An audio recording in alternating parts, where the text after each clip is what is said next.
7, 6, 5, 4, 3, 2, 1. Apollo 69.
There's no heart beating inside your chest.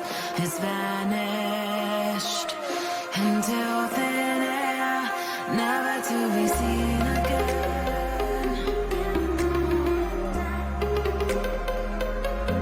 Never to be seen again.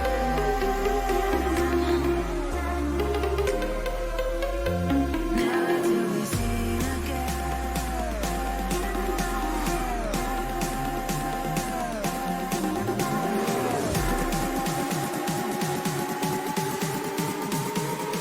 Never to be seen again.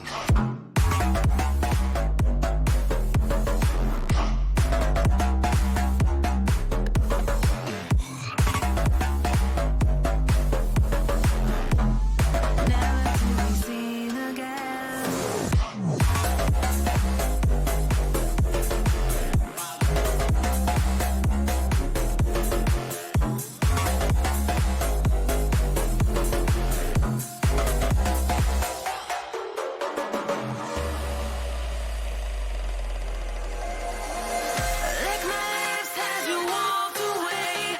There's nothing left except an empty space. Disappear without a trace. Your memory leaves a dead aftertaste. Ooh,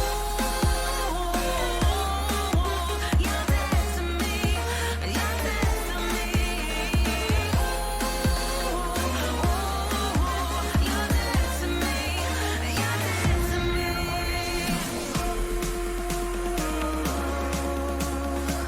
You're dead to me. You're dead to me.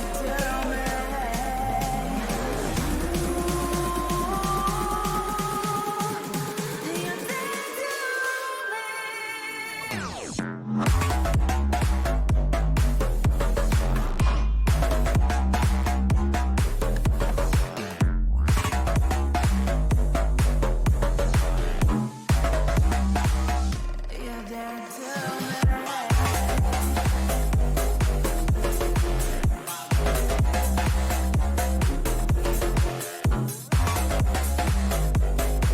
me.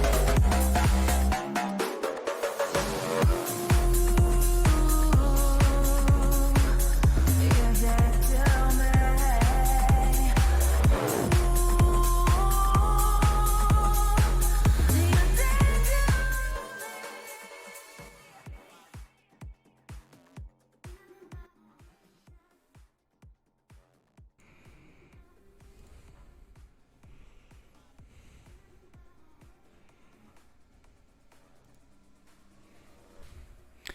Hello, ladies and gentlemen, and welcome to an exciting matchup. This is the week 3 of the ESDL. I'm your host, Faoline here. Happy to bring you these games. This is going to be an exciting one. We do have an average gold elo here. Everyone in this team is at least gold 2 or lower. Just waiting for the final teammates to join up here, but this is going to be an exciting matchup like I talked about. This is going to be between Funatic on the red side starting out and Team All Sub starting in here on the blue side. Yeah, a little bit of a buggy there. Not sure what's going on, but it's going to be all right. Again, just waiting for these teams to load up here. I'm looking forward to this one, and thank you everyone for joining. I really appreciate everyone watching. Escape the Fate, thank you so much for the follow. I really appreciate it. This stream is not in any way sponsored by Monster Energy Drinks, but I will be drinking one to stay as hype as possible for y'all. Oh, that's good stuff.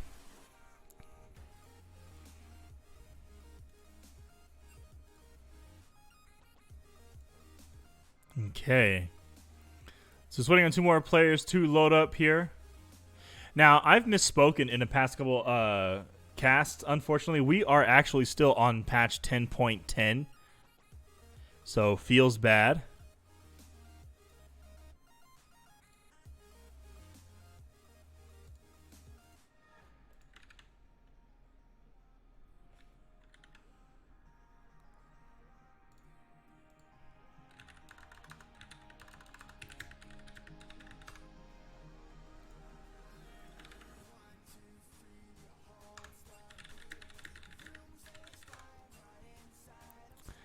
All right. While we are waiting for these two teams to load up here, give me just a moment. I will be right back as I get a couple things set up on my end.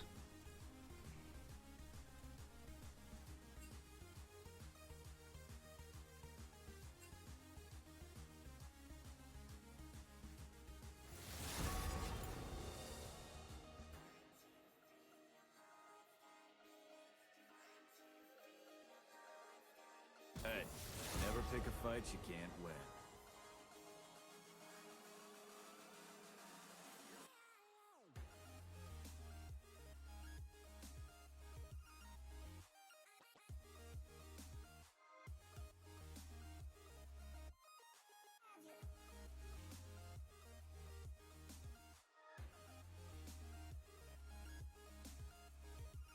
Fine, I'll just be over here, sharpening my feathers. I reckon.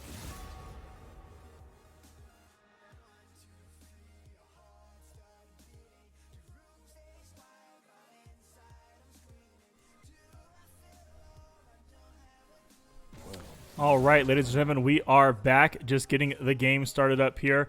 Shortly, we will be joined by a secondary caster in Sergey. So just waiting for that to come up here. But we are already seeing picks and bans started up here. So we're gonna get that loaded for you.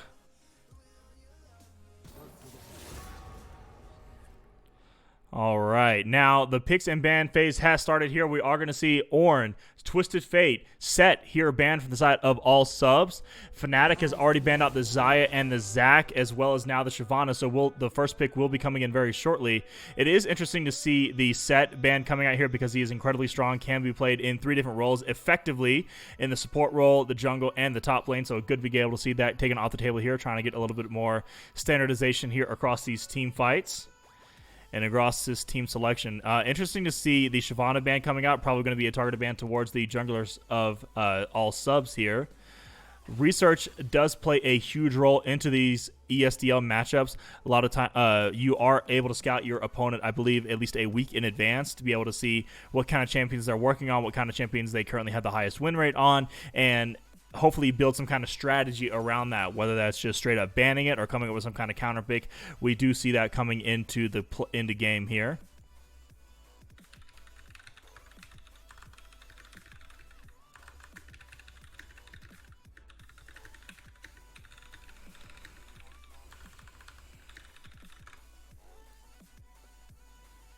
And I apologize to anyone if for some reason, if the stream quality seems a little low, my monitor took a dump today. I went to turn on my computer right after the cast, 30 minutes beforehand, and the computer turned on, everything turned on, the mouse pad, the LEDs, all the RGB and everything, but the monitor didn't turn on. So I was like, what's going on here, guys? So I had to revert back to my secondary monitor. I am using HDMI and only on 60 frames per second, so hopefully that doesn't affect the viewing experience here.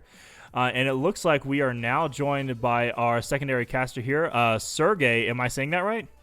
Yes, that is correct, but I'll just go by Alec. That's my Russian name, and so I'll just go Alec. Alec. Okay, so it's going to be Alec is going to be joining us here for the casting. Excited to have you here.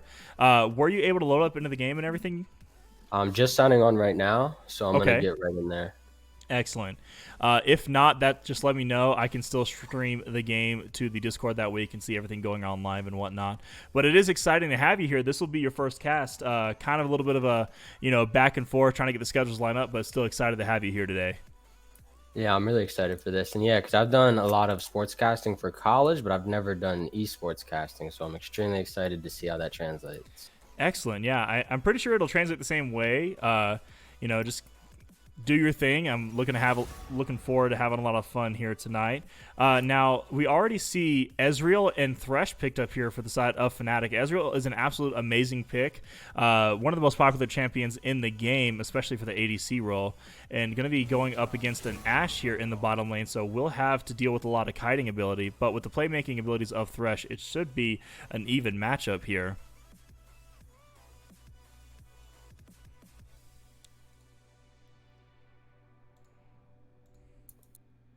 Cool. And just in case I am streaming the League of Legends to the Discord, just in case it doesn't load up. I don't think it's letting me join right now. I tried to type it, so Yeah. for the first game, let's just do it on the stream. Yeah, and I think it's just because the pick and bans have already started, but that is okay. little bit of technical difficulties and a rough start. I'm sending you the Game 2 code in the Discord, that way you have that for later. But just a little bit of rocky starts here, so hopefully everything will start turning out smoothly now. So just to recap, are you on the ban for? Is Lulu banning right now for you? Yeah. Is this live? Yeah, Lunu's banning right now. You should be able to see that live with about Yeah. 20 seconds left on the ban, now ticking down to 19, 18, 17. So are we thinking that Jax is a jungle or a top laner? I would probably go for a jungle. Yeah, I would probably say Lulu jungle. I mean, top. they did ban out the set already, and the Cassidy is the ban. We're just waiting for the final ban to come through. Now, what's interesting in the ESDL, I was speaking about a little earlier, is that a lot of these bans are targeted toward the players themselves, because you do get a 1-week scouting period to the team that you're going to be playing in the coming week, in the coming matchup. So, interesting to see a Heimerdinger ban, but it's probably directed more towards the player than anything else. Really, Set and Ornn are the only strong overall picks that I see banned out here right now.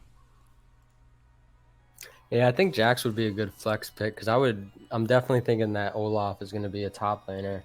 So I would probably try to guess a top lane counter pick. I gotcha. Yeah, I could definitely see something like that coming through as well. Will be interesting to see. It looks like it's going to be Maokai picked up, so you got to imagine that can also be flexed to the jungle or to the top lane. A lot of times you do see Olaf going into the jungle, but he's been kind of one of those OG champions that really can do it all.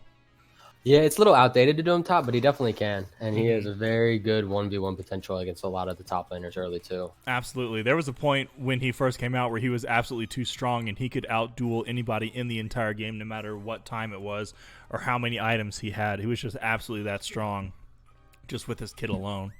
We are going to see a Victor picked up here, so we'll be going into the mid lane as well, and that's going to be countered by the Syndra, who does have a lot of burst potential on most of the squishy targets coming in here from the side of Funatic. Yeah, that's going to be a rough one for Syndra, though, because if Victor is going to outscale her very well, and if she doesn't hit that E combo, she's going to have a really hard time staying in these fights. Yeah, absolutely. But the Maokai is going to give her a lot of CC to set that up, so that's looking good. Yeah, and there's a pretty decent front line here from the side of all subs. With the Lulu paired back and the Ashe able to free fire in the back line, it is a very standard front-to-back team fight composition coming out here. And then the Fiora will be the last pick, so that is going to be a Jax jungle, Fiora going into the top lane. So a little bit more skirmishing and early game power from the side of Funatic, and not a whole lot of late game scaling, though. Yeah, I think I'm looking for kind of Fnatic to play it slower because I think that Ez late game could be really big for them. They really don't have a good way, I don't think, to close them down besides Maokai ult, but even that isn't that reliable. So I'd really look for them to try to maybe play this a little. Maybe the mid game would be their best spike, but I think that Ezreal could be a really big turning point. Yeah, absolutely. Especially once Ezreal hits Trinity Force and Muramana, he is an absolute monster. That is his biggest power spike that he'll ever get in the entire game. Usually comes around 20-ish minutes, depending on how well he's farming and how big he's fed.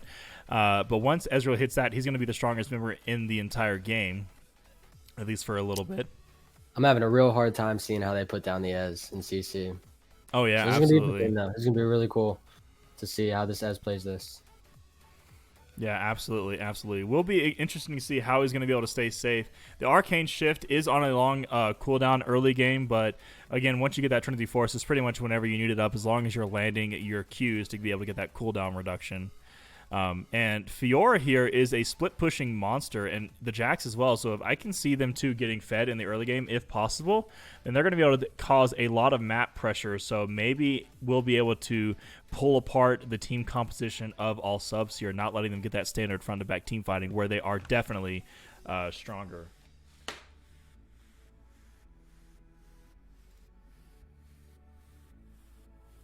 Cool. It'd be interesting to see how they play around objectives too. I want to see what they really prioritize over the Rift and Drags.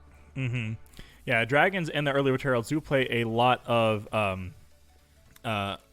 focus here in these early games. Now, the Dragons are kind of difficult to control because it really does depend on how well two lanes are going. It depends on how well your bot lane is going and how well your mid lane is going. If they are doing well early game, then you're going to have a lot easier time rotating, getting that lane priority to be able to move towards that dragon. Otherwise, you're just pretty much waiting on a team fight to kind of happen. So it really will determine really will be determined by the bottom and the middle lane pressure here. Now we are on our competitive integrity spectator delay. There is a 3-minute delay into the game. That way, no ghosting can become possible. That way, nobody can really pay attention to what the holistic of the map is. So it's going to be good for both of these teams here. Now, as I mentioned earlier, everyone in this game is Gold 1 or Gold 2 ranked. So we should see some good map synergy coming out as well. Not a whole lot of head scratchers. So it should be an exciting game to cast for you guys. Yeah, I want to see a lot of dragon action with maybe the Jax going in and then just flying out through the Thresh Lantern and then re-engage. Kind of really what I want to see around the dragons for them. I think they got an amazing tool with Thresh that the other team really can't do much about. And a lot of their CC on the team versus Funatic is really in your face. So if you have a mechanic that can just go far left or far right, like the Thresh Lantern, you can get out of just about all their CC. Yeah, It's really absolutely. interesting.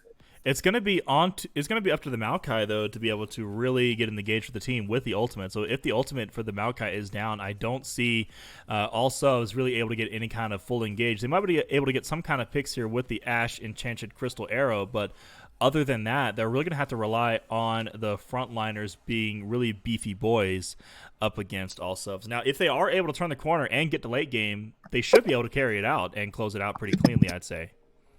Yeah, I do worry about the Olaf, though. I do think most of their team can get away from him after his ult. And if they're able to just disengage from the Olaf ult and then re-engage, I think that's going to be a real weak point for trying to take down this Fnatic side. Agreed, agreed.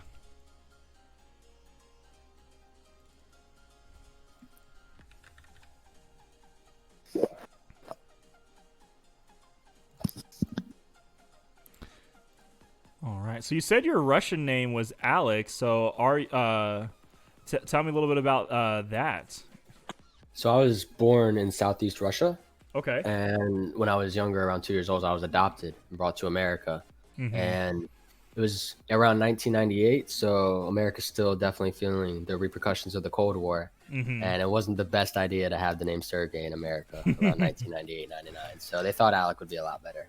Dude, I totally understand. Totally understand. All right, but that is going to be the game loaded up here, just waiting on the final clicks here. I'm actually a Victor main myself, so I'm really excited to see how this guy plays the Syndra lane, because I think Victor should have a huge advantage in Syndra, because he really just needs to dodge the E. And if he goes for that Q upgrade early and can get that movement speed off the Q, I think that'd be really hard for Syndra to ever sit this Victor down. Gonna be able to do a lot. And if he's really smart about his W, he should be really using his W, which is his stun, to just lay it over her, so she has to just walk. And that's kind of how you beat Syndra, is you just make her walk and move around instead of just letting her sit there and burst. So All right, we'll really gotcha. see this mid matchup explode, I think. Very good. That's going to be a flash going in from the Jax. That's going to be a flash away from the Ashe, so they're not going to be able to get anything done here. But now we have, again, this is the ESDL Week 3 matchup between the blue team. It's going to be all subs, and Funatic over here on the red team. It's going to be exciting to see what this match is going to come out to be. Again, I am joined here by Alec as my co-caster. And again, this game being brought to you live on Twitch. After that invade, though, we didn't see too much action. Just probably one of the below, a little bit of summoners here. Now the Ashe already does have flash gone, so if the enemy jungle is able to capitalize on this, then it should be a pretty easy pickup. I cannot see anything from the Discord, Let so me I'm kind see. of seeing a gray screen. Maybe I'm doing something wrong. What about now? Perfect, thank you. Oh, you're welcome. Cool. So you said there's an Ashe flash, I see. Yeah, Ashe has already used flash, so if Jax does decide at level 2 gank there, should be pretty interesting.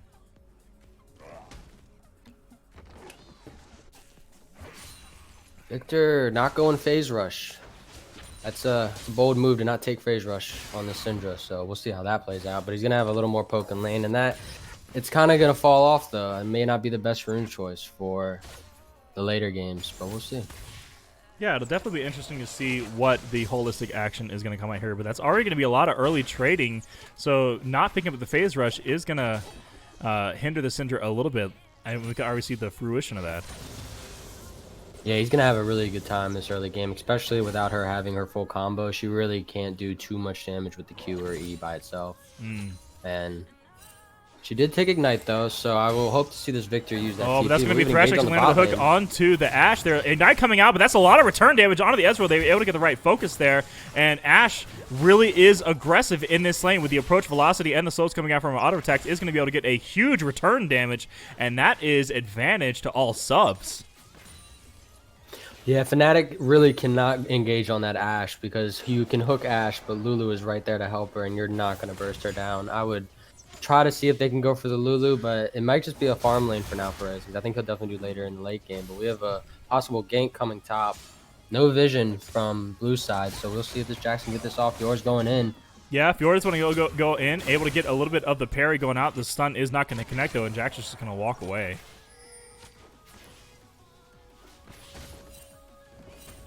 But it is a big wave pushing here in the top lane, so Maokai will have to play safer. Does have the health lead, though. If Fiora decides to go in, she is going to do that with the lunge. But the shockwave going to knock Fiora back. Gonna back off. Good rotation from Victor. You don't see a lot of rotations from Victor, so let's all get a good picture of this. Everybody burn this into the memories, into the forefrontals of your brains here. Probably the 5th roam this Victor champion's ever had in League, so count them all we can. Jax looks like he's probably going to go for Scuttle. That'd be a really good thing to get right now. And then he could probably clear out that Gromp that I think spawning soon. Although a gank right now might be even better. They do have vision on him though, so I don't think there's any surprises coming. Yeah, very clutch ward placed here from all subs, being able to spot out that Jax.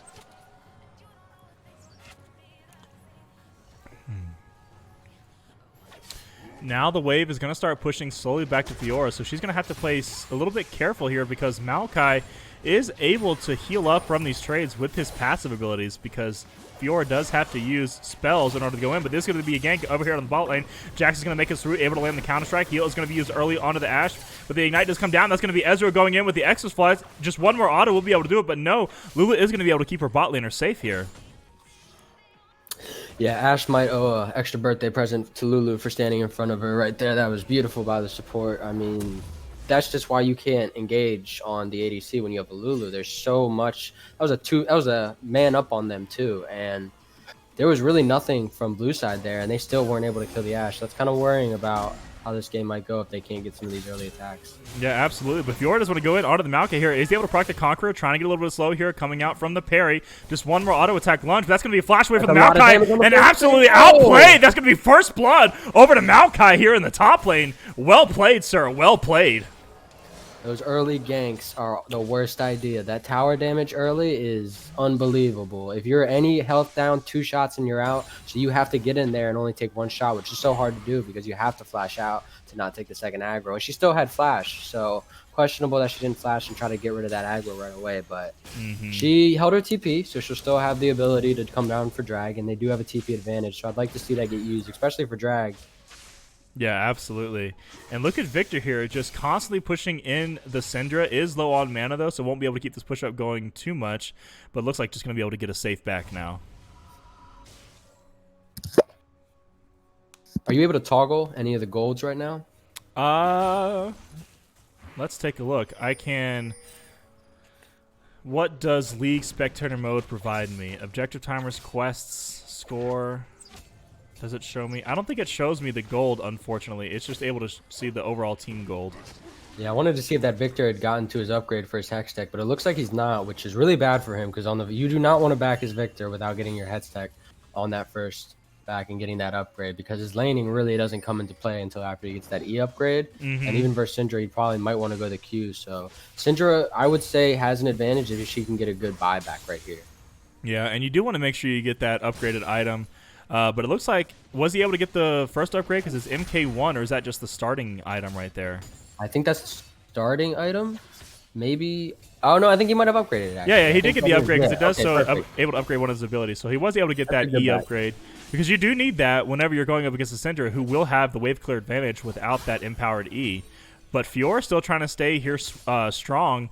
Funatic Bwipo, that is the name. He's really trying to play homage to his favorite player in the EU.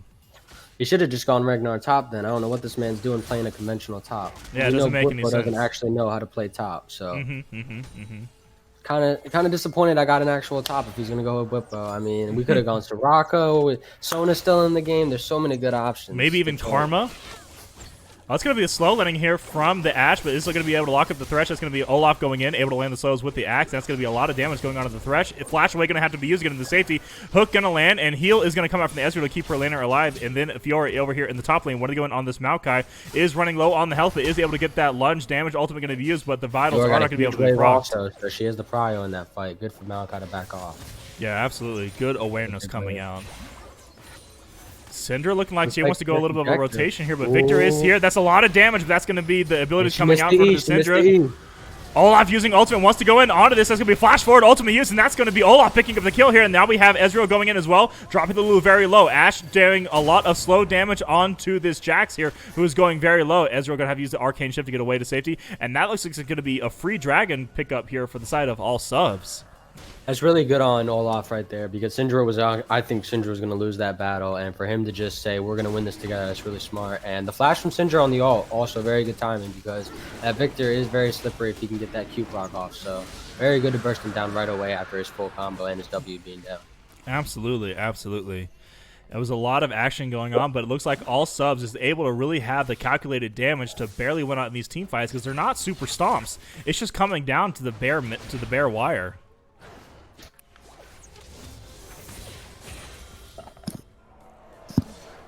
I'm gonna have to set up straight for this match. Let's go. Yeah, very, very calculated match to most of this. We've seen some little aggression bot lane, but mid lane really hasn't seen much in terms of the 2v2. So looks like objectives would be a really good thing for blue side to take right here.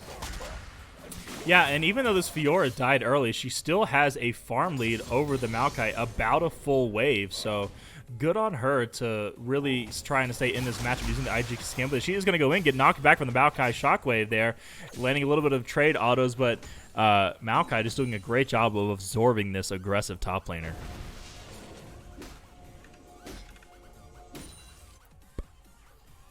Yeah, good thing about Maokai is his ult is going to be extremely huge later if they can get something around a Baron. Oh, yeah, absolutely. Here comes Olaf. One of them make a way up to the top. Is going to be able to land. So it's going to be Dash going in onto the Maokai, and then Fiora is just blown up almost instantly. But Victor is here. The Counter-Strike is available. One of the going onto the stun. That's going to be onto Victor. Ultimate coming out as well.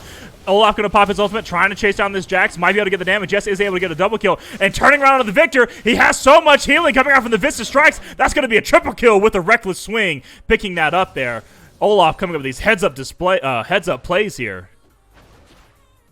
That was beautiful. That was beautiful, and that Syndra is also getting another birthday present for that Olaf because Olaf is just being insane with one of his things that I think he's doing really well right now is his timing of the engage. He really is able to fully commit, and like right there, he didn't need to back up. He didn't need to try to parry a lot. He was so good at just putting the full engage and just forcing that fight right there, and that's really what you want to see out of these Olafs, especially right now when he's already got a little lead, and compiling that lead on Olaf should be so easy. So it's good that he's able to do that really well.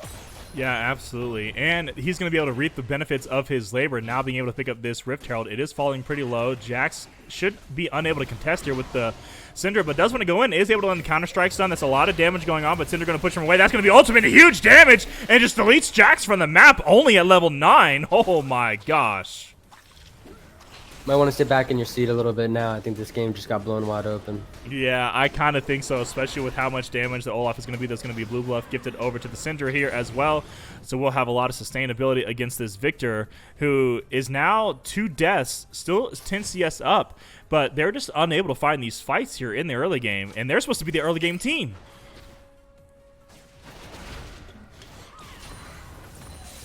Yeah, it'll be interesting to see what the next Drake coming up is. I don't think I can see it. But if it's a Cloud Drake, that'll be extremely big for blue side, as having either an Ocean or a Mountain Drake Soul will be almost unkillable for Olaf. I can't imagine which is worse. Olaf with Mountain Soul or Ocean. I mean, that's just scary. Yeah, it's kind of ridiculous, especially if he builds the Spirit Fish. So this is going to be the Fiora going in onto the top lane as well. Maokai taking a lot of damage, but is incredibly tanky. Parry going to come out, but the stun is not going to land. The Shockwave is going to go onto the Fiora. She wants to go in for this. The ultimate coming out from the Maokai wants to be able to snare up the Fiora, and Fiora is barely unable to finish this kill here in the top lane.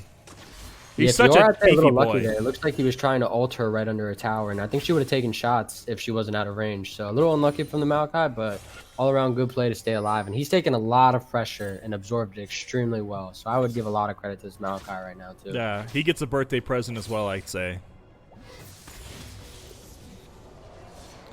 Farm getting even here into the top lane. These 80 carries are farming really well. That's going to be hook laying onto the Lulu.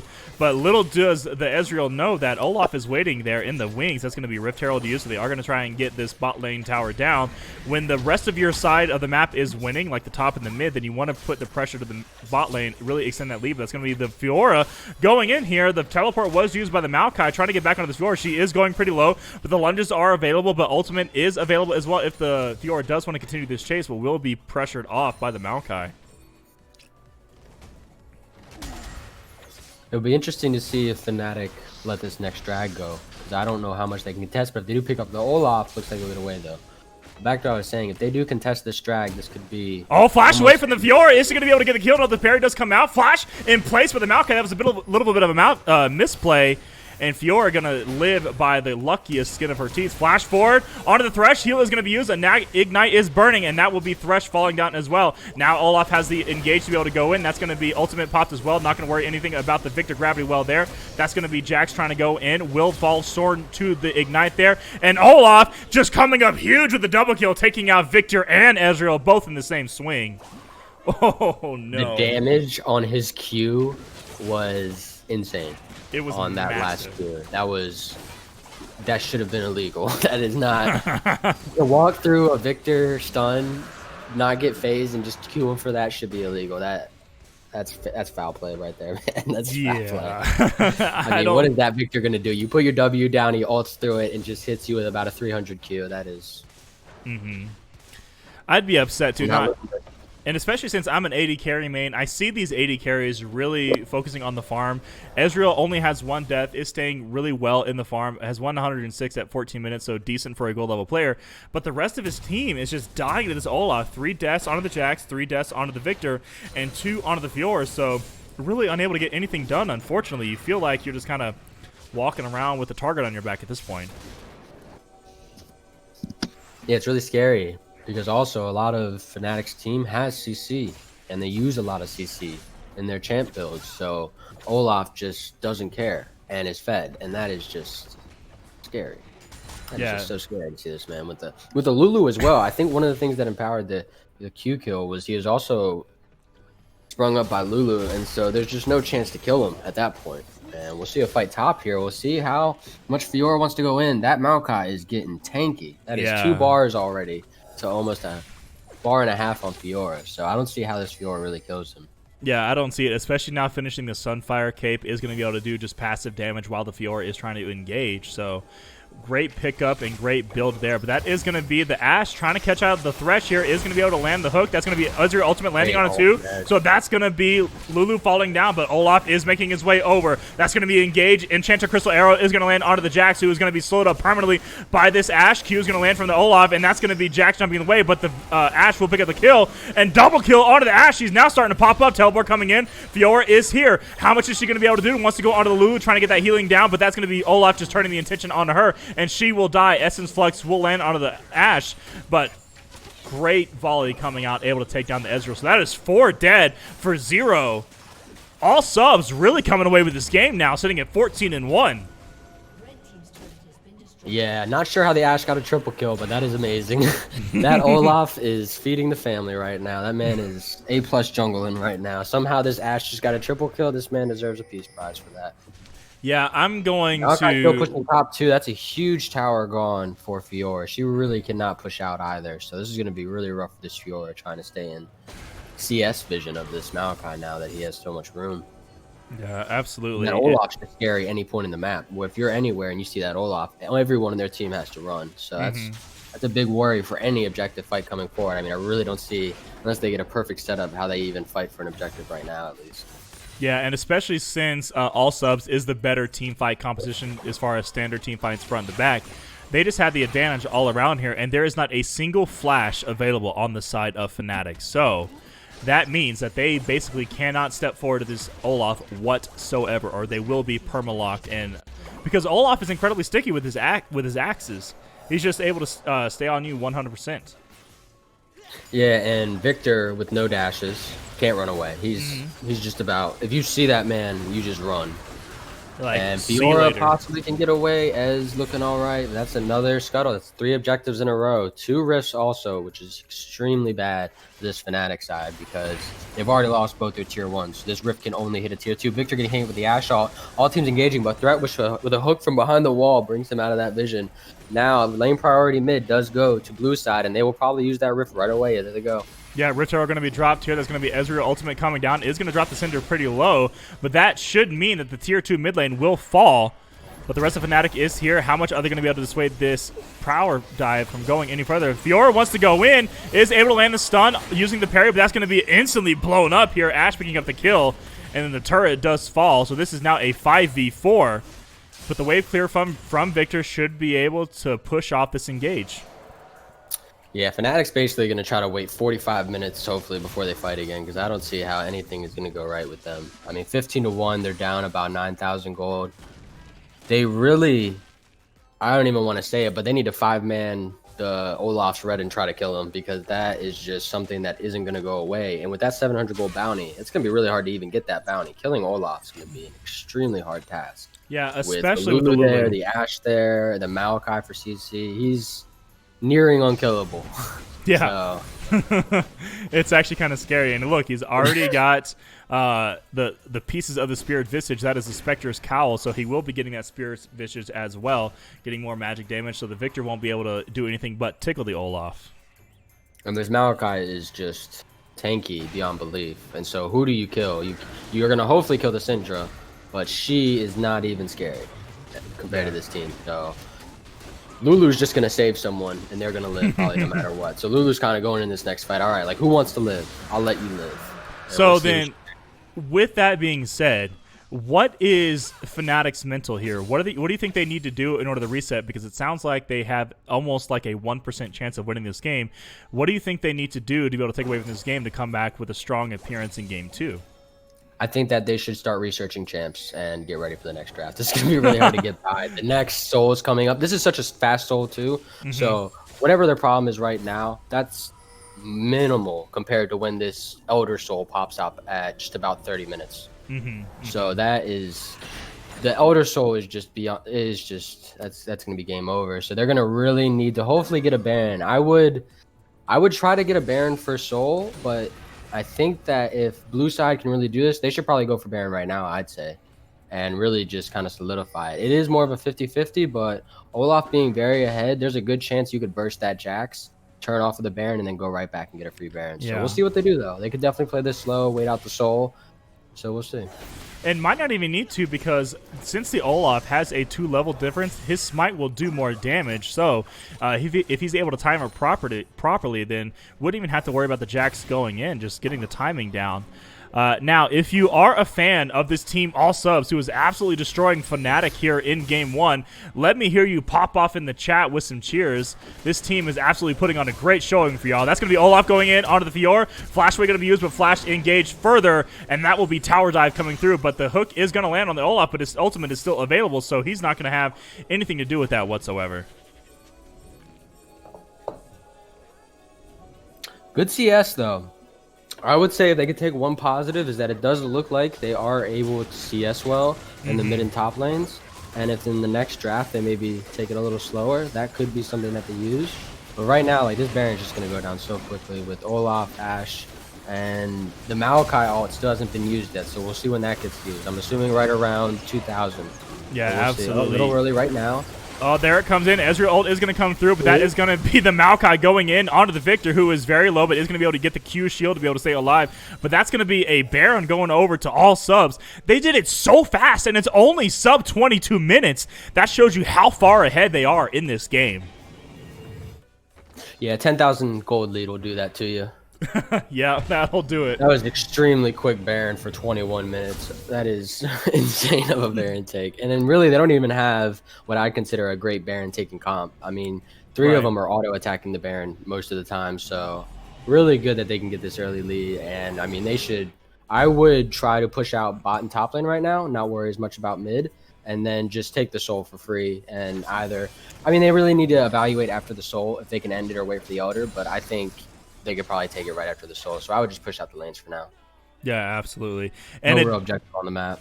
it doesn't even look like these gold bounties are going to come over. I'm saying if they hadn't died at least one time to the Jax, I would even say this could be on par for a perfect game coming out from the side of all subs.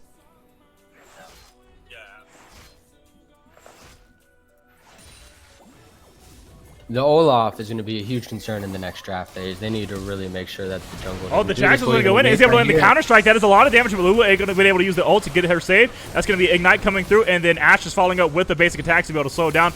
Ashe ultimately going to land, and Maokai is going to go in onto the engage. There's going to be teleport coming out here as well. But Fiora just goes into 4 people and dies. But no, she's got a lot of damage. Ultimate is going to come up for it, and that's going to be a lot of healing. But still, double kill over here to the Ashe, and the chase is going to come through. Victor ultimate popped up maybe a little too late. I would like to say a little earlier, but that's going to be a lot of damage. Flash forward coming in here from the Maokai, and that's a triple kill for the Ashe, coming up huge in these team fights, just doing her job, pressing the auto attack button.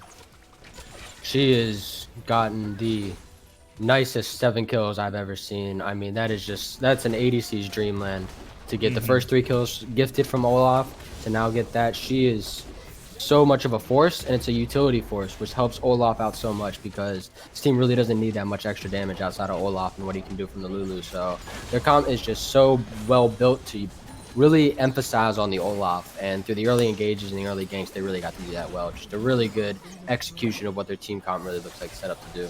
Yeah, absolutely. And I love seeing this kind of team composition strategy coming out in the ESDL.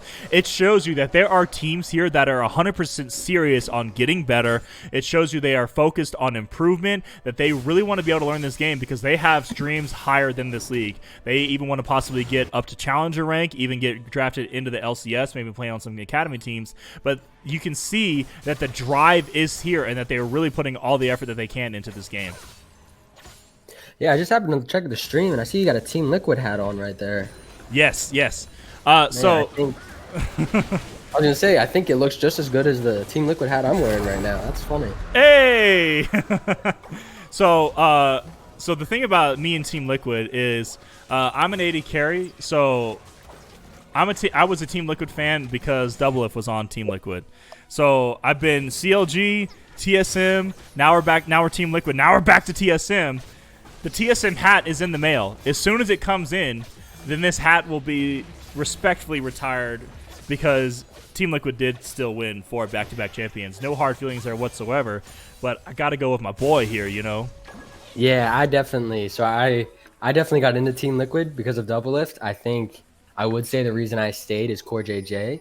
And, you know, as a Team Liquid fan, I'm honestly really happy to lose Doublelift over losing Core JJ. I think Core JJ could take any ADC and just make them incredible. And what I saw from the synergy with him in Tactical, I think Team Liquid made a really good decision, but I'm just so excited to see the boys back on TSM and see what they can accomplish. Yeah, especially since it's Biofrost back with Bjergsen as well. Oh, that's Fiora going in onto the Syndra. Is going to be able to get the ultimate. How many vitals are going to be able to proc? But that is an excellent parry, able to negate all of that damage from the ultimate, taking a couple tower shots. That's going to be Jax caught out here by the Ashe slows. Counter-Strike available. That is going to be Maokai going directly into it. A lot of damage here. This is a 4v3, though. How much of this fight can they take? If they're going to take any engage, they got to go now, but that's going to be Victor falling immediately to the Ashe. That's going to be a lot of damage coming out. The auto attacks are huge. Double kill coming onto the Thresh. This Ashe is playing perfectly right now. Inhibitor will fall here as well, and that is going to be Olaf chasing Fiora away. Super minions are pouring into the base. Mountain Soul is still available as well. So how much is Air going to be able to defend this base? It looks like this could be a potential game-ending push. Yeah, little jokes on Ashe in the earlier game, but I will say she has been very good with her positioning, and a lot of credit to her on that positioning because she really hasn't looked in danger besides one of the earlier fights, and that is so nice to see from your ADC if you're the Olaf or if you're the Maokai, because she's really just letting you do well, and this might be the end here. Yeah, this is definitely going to be the end. It's looking like Fiora is going to drop low. That's going to be a lot of damage going in, but Thresh wants to go in. Olaf ultimately going to be used, and Lulu being able to keep her jungler Lulu alive as well. unfair. Ezreal wants to go in. That's going to be a lot of damage as well, but Olaf just doing immediate auto attacks, able to land all the damage. Fiora is just kind of standing still. I think she wants to die. Triple kill for the Olaf. That's going to be Ezreal using the arcane shift away, and tower damage is going to be a lot, but that was very close to being a pentakill there for the Olaf. Both enemies were low. You don't kill a 11-0 Olaf with the 0-16. No, you don't kill him, but oh my gosh, actually, you Victor does get the do. shutdown. Was able to find the damage, but hey, Syndra is still on this team. She's doing a lot of damage. Victor trying to show off a little bit of his mechanics. Is going to be able to pick up the Syndra as well, but that is still Maokai and Lulu focusing down the Nexus. The ultimate is still here from the Victor. That's going to be some more damage going in. Thresh is here with the CC. Hook is going to miss. What a great sidestep by Maokai. Now doing return damage onto the Victor as well. Ultimate popped up, so that Victor will have fallen already. Jax is here trying to clean her out the minions. This is a really prolonged game win here. Enchanted Crystal Arrow gonna land. That's at least 4 seconds of stun. But here's Fiora now able to get the Vital procs onto the Maokai. The healing is coming through, but oh, it's not the game just yet. Maokai is still alive. Will die shortly, but no. Lulu's here with the ultimate as well. Already has that cooldown available, and that's Fiora falling so low to the minion aggro. That's 2 super minions attacking you. You can't do much against that. This should not be fair for Lulu to get 2 rounds of her ultimate in one fight. That was such a long fight. That is, and the Ash Arrow from downtown again. That's another Ash Arrow. Such a quick cooldown. This isn't 28 fair. seconds to pinged it. She has a 28-second cooldown on that arrow. Yeah, none of that was fair. I feel like all subs is just playing out of their mind right now. They did give away 5 kills. They all died, so no more perfect game. But man, that fight was incredibly long. Yeah, I would first ban either Olaf or Lulu next game. I mean, both of those two for me are the shining stars of this. I think Lulu's just been incredible. I think Ash's got great positioning, but so many of the ults I've seen from Lulu are on the right person, and that's all you got to do. But it's such a key thing, like especially when Olaf's in their base, tanking so much damage, even with the healing, even with the Mountain Drake. That Lulu ult right then kept him alive and kept him auto-attacking and kept that W alive. So that's just great support play right there. Love to see it. Yeah, absolutely. Now this is going to be a Baron up team picking up here. Inhibitor is on the mind. Doesn't hit the Victor. I just saw that. Didn't hit him. Didn't hit him. He's totally safe, but that's going to be still scary. It's 5-man pushing in here with the Baron empowered wave. That's going to be Inhibitor falling incredibly fast. And now that there are no objectives, there are no structures left for the side. It's only the next. If this is going to be a team fight going in, yes, the Thresh will fall, and that's a lot of damage. Olaf just trying to get up and clean up the rest of this team fight here, trying to take this game out clean. It's going to be a double kill over to the Olaf here as well, and just he's living through the right to get right on the fountain. He's just trying to do everything he can, and that is going to be all subs here picking up a clean and dominant victory over Team Funatic here. Yeah, really just started from the beginning. That Olaf did such a good job of getting the lead and just snowballing it. And when you get an Olaf that's good at snowballing the lead, it's really hard to catch up. And a lot of their early engages in the mid game really just helped them get fed. So I would definitely slow that game down if I'm Fnatic. And, you know, the CSing I thought was good. And a lot of the lanes were pretty even outside of some of the dives and some of the engages. Especially if you are a top, I would maybe pull back a little bit. I think she was definitely beating the Maokai, but I think the Maokai to an extent let her beat him because there's a lot of good counters from Olaf. And so I think that top matchup will be a big fire show next game too. Yep, I believe it will be. Now I am trying to get into game number 2 here, just trying to get it loaded up. I'm a little nervous just because that game was a little long. And sometimes in the ESDL, players like to just go instantly into the next game doing the salty run back. They might have already started it, unfortunately. Let's take a look here. Trying to get this loaded up.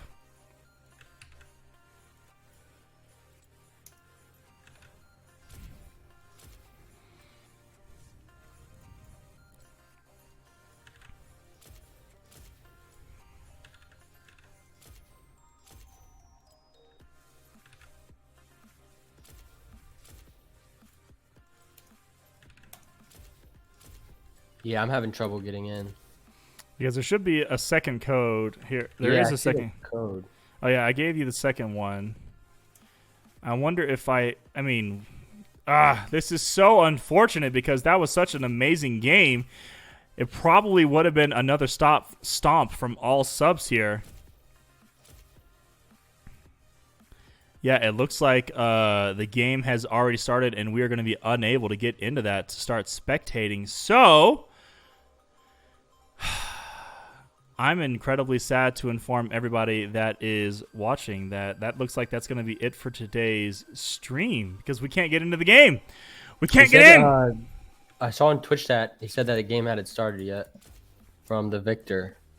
Okay. I'll say so. Escape the Fate is in. How come we're unable to join? Let's get up into this and figure this thing out.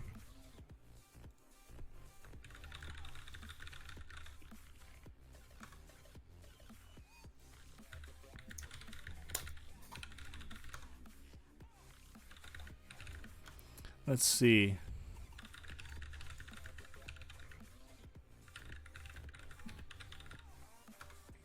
Okay, let's see if we can get in. We're going to try it.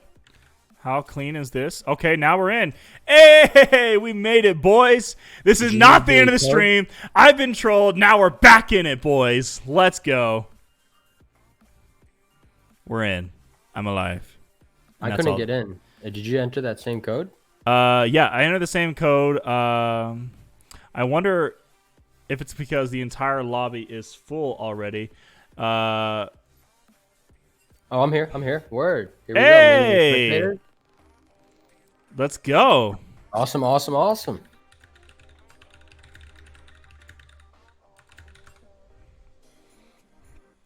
So now we get to really experience this second game.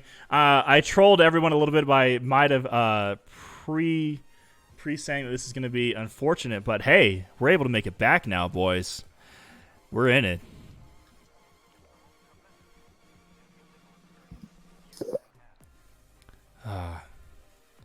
So now we can talk a little bit more about that first game, right? There was I was able to look a little bit of the stats from the first game. We had 23,000 damage onto the Olaf, and then 23,000 damage coming out from the Maokai as well, and 20,000 from the Ashe. So really an amazing team effort put out there by both teams. Sorry, just all subs. I feel like Funatic really have to dig deep within themselves and play, and like you said, slow down the game a little bit so that way the jungler isn't able to completely roll over their team like he did in game one. We got some people in the chat saying like if they were the victor, he would be pretty livid. Yeah, I think the Victor, you saw at the end that the Victor was getting decent damage off, especially towards the end. It was a little bit of an imp from blue side because they were so far ahead and I think just trying to end the game quick. But the Victor really was able to get damage later in the game. So for me, I would have said maybe if we slowed down earlier in the game, the damage would have been a lot better later. So I would look to maybe slow down mid lane, and I would still rely on that late game play because I think he was doing good late game. So maybe just slow down and really try to get rid of these early deaths and even fights if needed. Yeah, just trying to get a little bit of that going in. But now the picks and bans have started up here. Let's see what the picks and bans are going to come out here. It's going to be Twisted Fate already taken off the table again, which was the first ban last game. Alec, go ahead. If you have a webcam, turn it on, and I can put you on the stream. That way we can get some real synergy going on right now. My computer, so I use my desktop as a monitor, but my laptop's in my closet with a fan and that's Ethernet. okay. So you'd be looking at my beautiful closet. But next time I'll try to set it up that I can do this. I got you. Yeah, well, it's so for everyone that's been following me since I started doing this casting, y'all know that I'm still about 2 weeks new. I have a couple games under my belt. I really enjoy it so far. It's been an absolute amazing experience. But I'm still a noob, so I'm still trying to focus up everything, trying to get a schedule going. Had a little bit of a mix-up earlier because Alec was going to cast a game on Tuesday with me, but I had unfortunately double booked some things, so glad he was able to join today. So you should start seeing a lot more quality coming out here and a lot more what's the word I'm looking for? Like high level high level, like higher Intelligent. quality, intelligent. You know, all those are great words. Analyzing. That's what we need. High level, intelligent, analyzing. We need That's some more all. high level streams coming up. High level broadcasts. That's the phrase. And possibly another TL hat. And I'll love to see that TL versus TSM hat commentation when maybe we could commentate a LCS game. Yeah, that would be insane. I don't know if we're allowed to do that because reasons. But hey, anyways, though, look at this. Lulu is still picked up here for the side of all subs who have chosen to remain on the blue side. Yeah, we'll have to we'll commentate the replay then. But yeah, going back in the draft, that Lulu is very troublesome. I would probably have banned that out of the Shyvana. But I do like the Olaf ban because I think the Olaf was very good at his Q and really just slowing down them. And then that steamrolling was kind of unmatchable. But I do think that the Lulu was a big part of that. So letting that go through could be a big mistake. Yeah, absolutely, absolutely. It looks like there's going to be the same draft coming up here from the side of all subs. Picking up the Maokai, is it going to be Fiora? Because we didn't see any extra bans coming out here from the side of Funatic. But yes, we will be doing the epic TSM versus TSL hat. You know what I'd love to do is do a watch party. I know we can do that. I believe we have that ability to do like a watch party, like on the Twitch stream. Everyone kind of come in. We can do a little bit of commentating on it while we have it playing. Because week 1 is TSM versus TL, so the saltiness gonna come in. I'm already salty hearing that. Oh man, that is.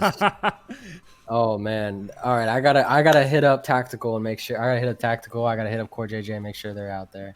You know, here's the thing about. I was gonna say this earlier. Core JJ did not have a very good season. He had his worst season in the spring LCS, and it wasn't even because double lift. I mean, there were so many issues with Team Liquid that weren't even double lift focused. There was a lot of issues with the top lane, a lot of issues with Jensen. Even though he had a great season for himself, statistically speaking, like it was just so sad coming up here from both from Team Liquid. They just weren't able to get anything done, and looks like a little bit of issues coming out here from the side of Funatic.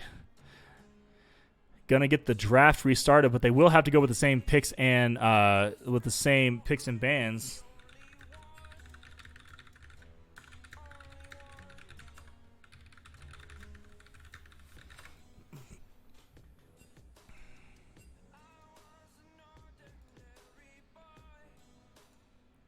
Yeah, I think this was something that I played yesterday, and you aren't given the champs like Clash, and I think maybe that should be stated because I think a lot of people come in here after playing Clash thinking that they give you all the champs, and I think that one person picked for a different laner and then they didn't have the champs, so I think that's why they reset.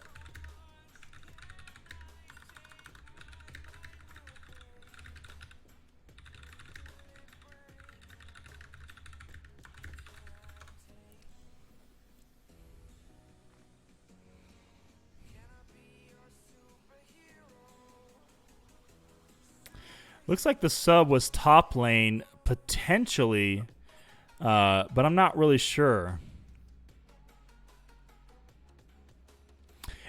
So this is a little bit of a confusion because the rules specifically state that you have to go with the same picks and bans if there's like a connection issue. But if like someone mispicked a champion, they have to lock that in.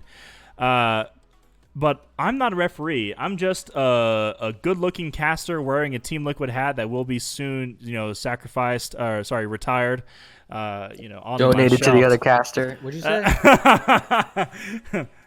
Donated to the what? I don't know what donating is.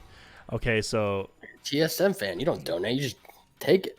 yeah, we take everything. There's You got team that $50 million solo facility, mill. you don't need to donate it. Nah. Never pick a fight you can't win. Yeah, I think going back on the Core JJ and Team Liquid, for me, when I analyze it, I first want to say I love double lift, but I think all of the problems stem from double lift not trying to fit to the meta. And I think with that, the rest of the team didn't fit. I think I put a lot of fault on Impact as well. I don't think Impact really did that well. And I think Jensen did the best, and I think he did the best with what he had. Agreed. And I think what he had was really bad. And I think that yeah. Core JJ, I think Core JJ didn't have a great year, but I'm Well, really at fault. I really am hard to see why Doublelift never went to Aphelios. I think that was a big mistake and the Senna mishap. But I think he coming in the tried to draft, play Aphelios a little bit. And I'll finish up with this thought. There's a core JJ. I think because of Doublelift's attitude in the beginning, like I said, spring split doesn't matter because Riot was doing some changes to the schedule and so many different things were happening. I think core JJ just kind of gave up because you saw some incredibly questionable plays. Like he was just by himself and landed a hook into 4 enemy teams in the bot lane river, and I'm like, even Kobe on stream was like, core JJ, what are you doing? But yeah, I think it's hard. I would say I sympathize with Core JJ. Like I sympathize with TSM when they had Yeah. the 3 jungles in, and it's got to be so hard to have 2 different ADCs. Like I can't imagine Oh, TSM yeah. when they had Acadian, Grig, and everyone. So having 2 ADCs, I could see where it would slip, and it'd be really interesting to see who does better between Doublelift and Bio or Core JJ and that new player. Tactical, Yeah, so. and I was getting ready to say that. What's so good about this, like the thing that nobody's talking about, is how much of an amazing opportunity this is for Tactical and for the league's health overall. Because we see so many of these players that have been here, and it's because no other players are good enough to step up to them. But Tactical showed amazing mechanical prowesses whenever he was subbed in, but I think faltered a little bit because he was a rookie and there was so much team dynamic drama going on. It's going to be really exciting to see him come in because Jackie Love, I believe his rookie season or second season after his rookie season was able to win Worlds, and he's such a young player. I want to see more of these young players and more of this young talent come in to this game and start taking their spots, taking them away from the top players who might have become a little bit too complacent and either light the fire under these pros that have been there for a long time, or take their spots just because they just don't have what it takes anymore. I'm all about Doublelift and being a fanboy, but I'm also an NA fan at the same time, and I don't want to get trashed on anymore in these international events. You know what I'm saying? Yeah, also shout out to Jackie Love for leaving IG and then winning the LPL with JD Gaming. I was following that and absolutely love the storyline of Jackie Love leaving IG and then winning the He didn't LPL. go to JD. He went to Top Esports and they lost. Was it top? That's what. Yeah. I thought Jackie Love. That's my mistake then. I would have liked to rewrite history with that, though. But you're right. We should get back into the game. We're talking a little bit about too much LCS. We need to go back to the ESDL. It is going to be a Mordekaiser pickup. Now, all subs did agree to the pick being changed. Now, I think it's more of a gentleman's agreement that we can come under that, because if all subs chose to, they could have enforced the hard rule that ESDL does have. But again, looks like we are going to have a little bit of concession coming out from all subs, so they will allow that Mordekaiser to come through. And now, even though we see the Olaf ban coming through, yes, but Lulu still picked up, Maokai still picked up, which were still shining stars in the game beforehand. Maokai able to absorb so much pressure from the Fiora, and Lulu able to get key ultimates. Now we see a lot of mid lane focus. Look at this Kassadin. He's going to be able to come up once he hits level 16. We'll be able to do destructive damage to the enemy team. And Kha'Zix is another great early game ganking jungler. So we see a little bit of a strategy coming out here from the side of all subs.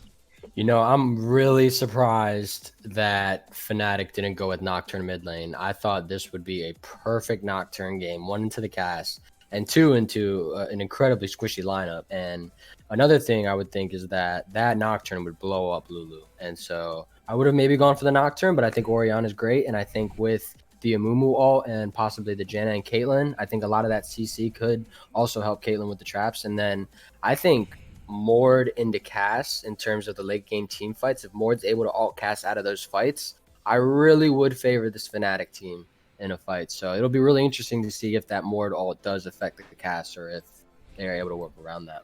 Yeah, absolutely. And I'm looking towards this bottom lane too. We see a Jhin Lulu picked up. We're just going to have a lot of heavy trading towards that side of the map. Caitlyn and Janna, they are able to really poke and do some things. But as far as when Jhin has fourth bullet up, Lulu shields going in, especially landing her damage, the advantage does go to Jhin, who also is a soft counter pick to Caitlyn as well. So again, it looks like all subs just completely outdrafting Team Fnatic again here in Game 2. Yeah, I saw someone say 100 Thieves in the chat. Shout out 100 Thieves. Shout out Papa Smithy. And what a great org. What a just picturesque org of what you want to see out of younger orgs coming in, making that branding, and just what an incredible team. Absolutely love them. And it was so sad to see that I felt like they were really held back by Ryoma. And Yeah. they were such a good team. I love Someday in the top lane. I think questionably Someday next to Licorice, best top laner in LCS. And so that Yeah, was just he definitely shines like that for sure. And his so Aatrox in the LCS games was unreal sometimes. I Oh mean, yeah. truly unreal. Someday is a monster on that Aatrox. And how brave of 100 Thieves as an organization to go after Papa Smithy, who's one of the most well-recognized casters, even coming all the way from Korea. Whenever it comes Worlds times, I looked forward mostly to hearing Papa Smithy up on the color casting booth, really giving us these details with that amazing accent that he does have coming out of Australia. But boy, now he's on the general manager role for 100 Thieves. How good of a pickup is that, getting someone with such incredible game knowledge to be able to be your general manager for your LCS team? I mean, wow. That is such a good pickup. And to kind of walk through that, I'm so glad Team Liquid picked up Jat. I think when they lost Double Lift, they lost a quarter of their marketing campaign. And Yeah. then picking up Jat got them another 30% of that marketing. Right. And I love to see it. I love that we've had Papa Smithy come into the LCS, try out coaching. And I would say 100 Thieves, a huge success from last season. You know, I think towards the end, that TSM game, man, that game 5 was really sad. But, you know, I really thought 100 Thieves just been doing so well. And, you know, I will say I didn't think they handled the Cody Sun situation right the first time around. But bringing him back in and integrating him well, I thought that was such a good kind of redemption arc for that organization that had such a good start, kind of flastered. And then, you know, I'm a 100 Thieves fan through and throughout, just from Papa Smithy. I mean, he is just, you really look at Papa Smithy and his commentating and you don't see the bias a lot, which I think is something that's so great about him, is that he's so good at not showing a biased cast and not showing biased stuff. And so, you know, it'd be really interesting to see how Jat takes that, because I think I see a lot of Papa Smithy's techniques and commentating, and a lot of, I guess another thing I'd say is that I thought Papa Smithy had a really good guess, and I think Jat has a really good guess. So it'll be fun to see how he kind of integrates versus how Papa Smithy did. Yeah, absolutely. And such an incredible awareness from Team Liquid to pick up Jat, who is one of the most recognized casters in NA. You know, he left the casting booth and the analyst desk to go directly to the development He's team. done every job at Riot. He's Right. literally done every single job Riot put out on Indeed. I mean, I can't believe he's the flakiest employee of all time, first of all. Secondly, Hey, at least he's company hopping in the same company. He's job hopping in that same company. he's but not in the same company anymore, though. Now being on Yeah. whatever Some team industry. he's on, you know, he does whatever he wants. He doesn't need to do anything else. But man, that'll be your yeah, he's content really stepping up. So losing that, I think hopefully Mark will step in. Mark Z maybe taking some of those tutorials that Jat was getting really good with. the jot stats are going to bring the computer back, but looks like, let's get back to the ESDL here. We are getting the game loaded up. It's going to be just a few more clicks and everything will be loaded up for you guys. Now, are we going to see an incredible comeback coming here from the side of Funatic, or are we going to see an absolute dominating game here coming out from all subs? Let me know down in the comments below for this game 2 of the ESDL week 3. It looks like we're just going to get standard buys. 1 second, I need to adjust my screen. A little first time delay. Here we go. 30 seconds until minions spawn. And you know what's interesting to see here now is that in the previous game, Fnatic, no tanks. In this game, 2 tanks.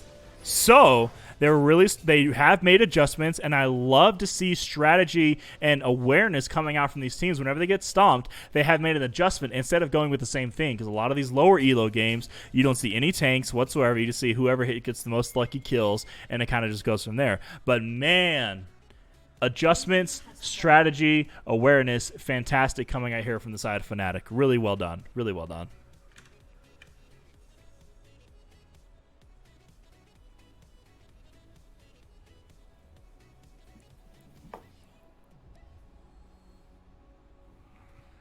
We got some people up in here for Fnatic. Let's go. They are trying to get their team and corral them, give them their energy.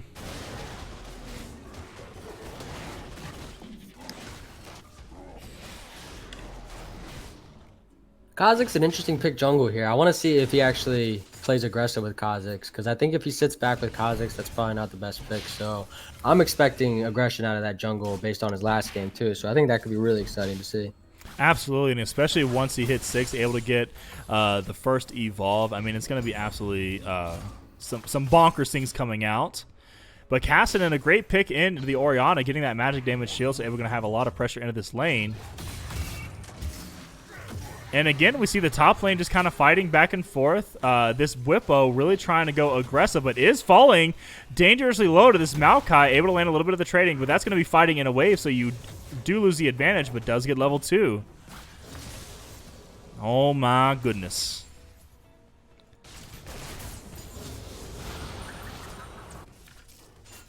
Oh my. Standard starts here. Both junglers are going to be on the bottom side, trying to be there for their bottom lanes just in case some action does erupt. And Orianna will get the better of these trades against the Kassadin until Kassadin gets level 6. But that's going to be flash forward use here from the Lulu, trying to lock down an opponent. Jin W is going to snare up the Caitlyn. A lot of damage exhaust already used. That's flash going on to the Caitlyn as well. Dancing Grenade not able to find the damage. That's going to be Caitlyn falling very low. And then Mordekai's up here in the top lane. Wants to go in onto this Maokai, who is going to be able to land his creeps here into the bush, getting those empowered as well. And then another fight here in the mid lane. Trading still going very well in the favor of Orianna here. So looks like Funatic able to start getting some pressure for themselves.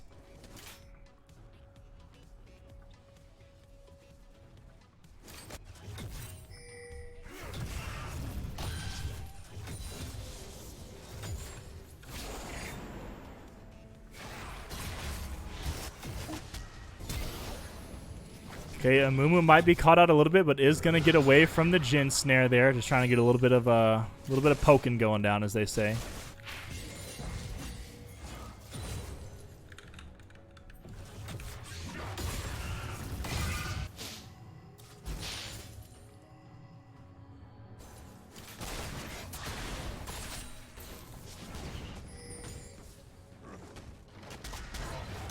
I wonder, it sounds like Alec might have disconnected a little bit. The ISPs have been overrun since the COVID-19 pandemic that it is. Everybody trying to use their internet to keep themselves entertained while in the comfort of their own home.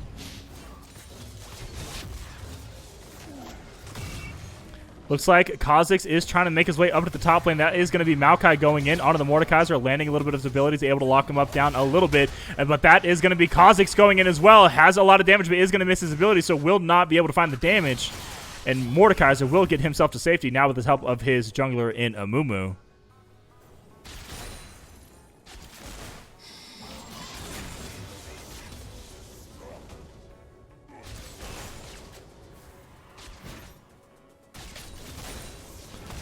Jin going to get the better of this Caitlyn. Again, Jin is a soft counter to Caitlyn if he's able to get the advantage in the early game. It looks like he is able to do that. Has fourth bullet available, but is going to use it on the wave, even though I would have liked to see that on the Janna or the Caitlyn. That is the proper trading stance from Jin. Q fourth shot, and you do so much damage with that.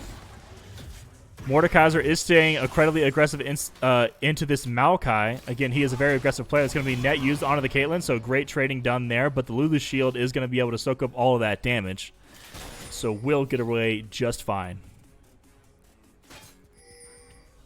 Hey, are you able to hear me?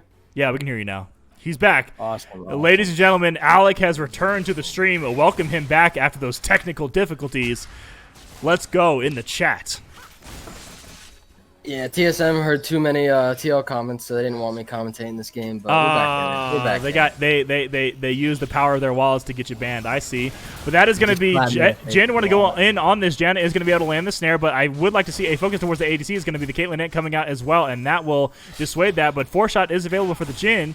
Doesn't feel safe to go in, but Orianna here in the mid lane able to focus, able to really push out this Kassadin, forced to go back.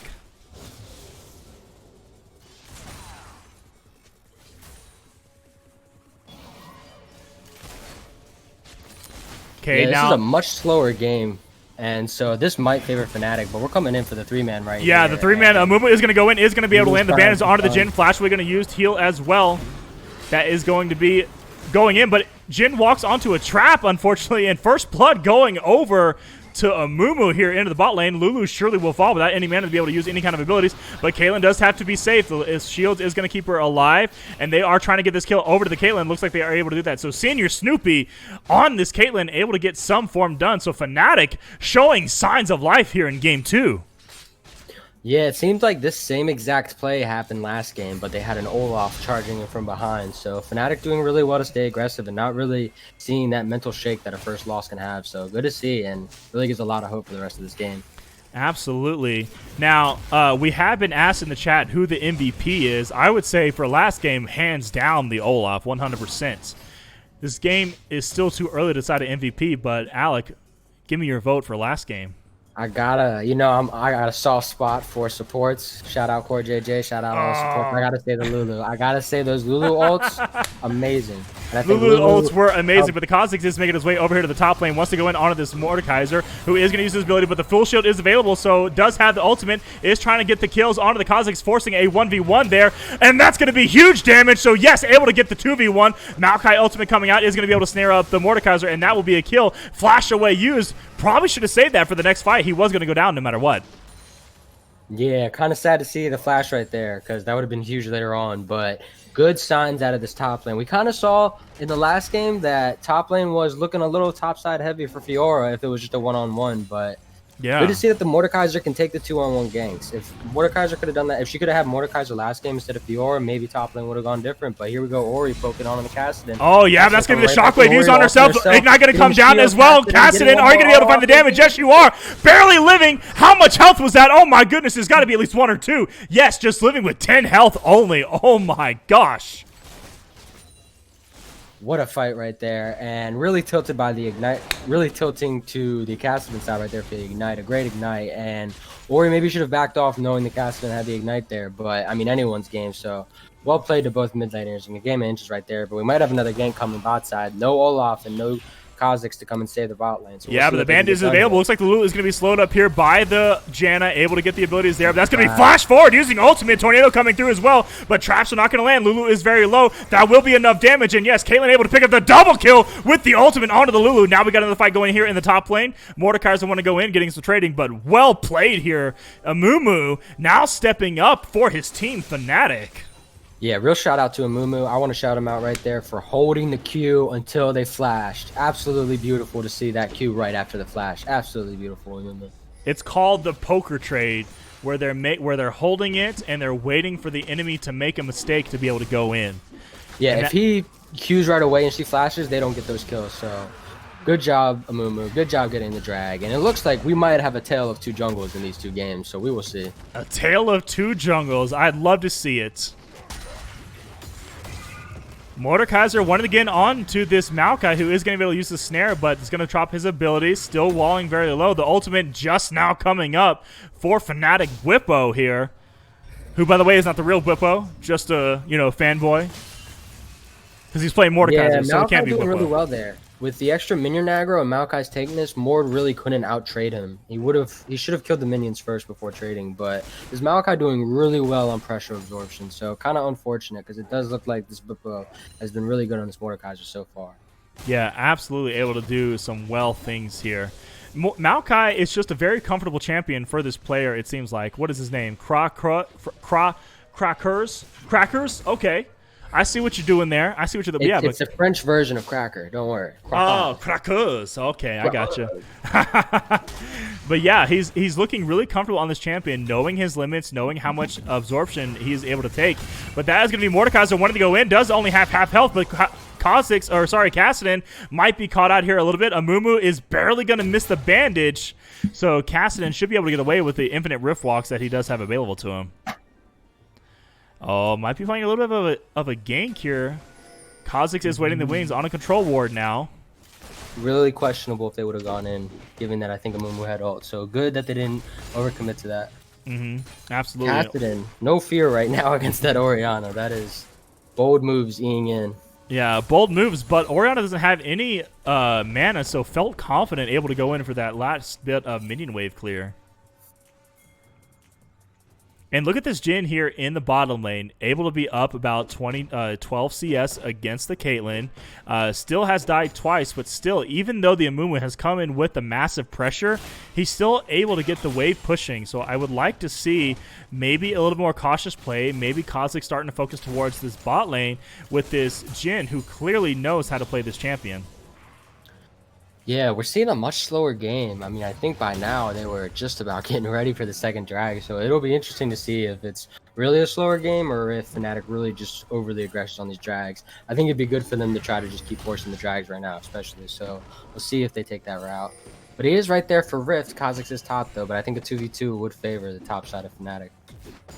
Yeah, agreed. The amount of CC that they're able to bring forth into these fights would be enough.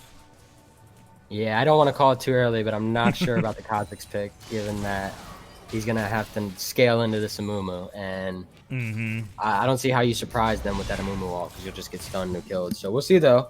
Cassidy's doing a really good job of getting damage onto this Ori so hard with her ball, and coming from sides like that is a great way to get in and move out, because she has to either shoot the ball right when you come in or out, and making her pick like that's a great move by the Cass. Yeah, absolutely. And now we see, since Kassadin has already passed level 6 a while ago, able to get this trading going in. Yeah, Mordekaiser doesn't want to go in. Is he going to be able to find the damage? No, it's a Kassadin. He's going to be able to rift walk away forever, but might have been caught out a little bit. Ultimate is going to pop. Yeah, but he's under tower. How much damage is he going to be able to do? The Orianna shields is going to keep you alive for a little bit, but that will be Kassadin able to get the outplay under tower. And Orianna, you might have stepped too far forward, will fall to the tower, but able to get an excellent shockwave onto the Kassadin, able to pick that kill up. Interesting choice right there. Interesting choice on the tower dive is all I'll say. That was a very interesting idea. They hated Kassadin. Very interesting. Very, very interesting right there. Thank God she got the kill on her ult, because that was an interesting idea. But Maokai still getting free plates top 2, which again is part of that interesting, because you give so much pressure away to this Maokai. And the TP back's going to help, though, so that does alleviate a little bit of that loss. But Maokai, if I'm seeing it right, still up 2 plates. And that Mordekaiser is not going to push into this Maokai, so don't think more than get any of those plates. No, I don't think so, but the Amumu might have actually been baiting the whole time, was able to go in onto this Jhin, able to land the bandage, but might have stepped a little bit too far forward. I think that's a really over-ambitious gank, and now here comes the curtain call.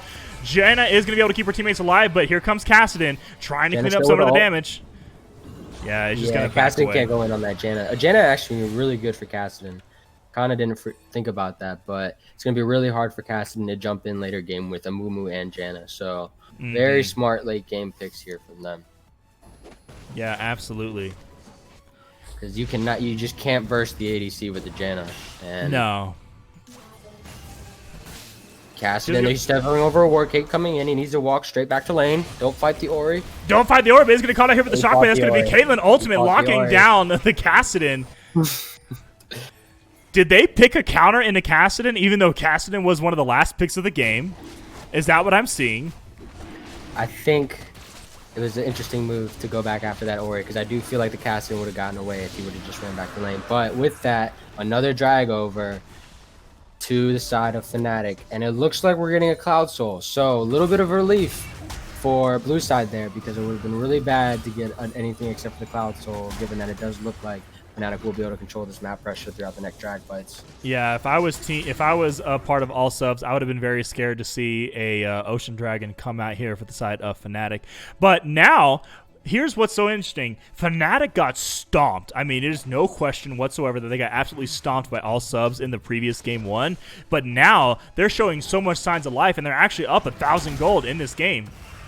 Yeah, I think the big difference is we don't know where Kha'Zix is in this game. I'm not even sure if he signed in yet. I mean, this, compared to the Olaf being about 7-0 at this point, a huge jungle difference from the first game. And I think Fnatic have really done a good job of not letting this Kha'Zix get ahead, because it could be possible that this would be the finale of last game if that early lead didn't happen. So it's good to see them slow down.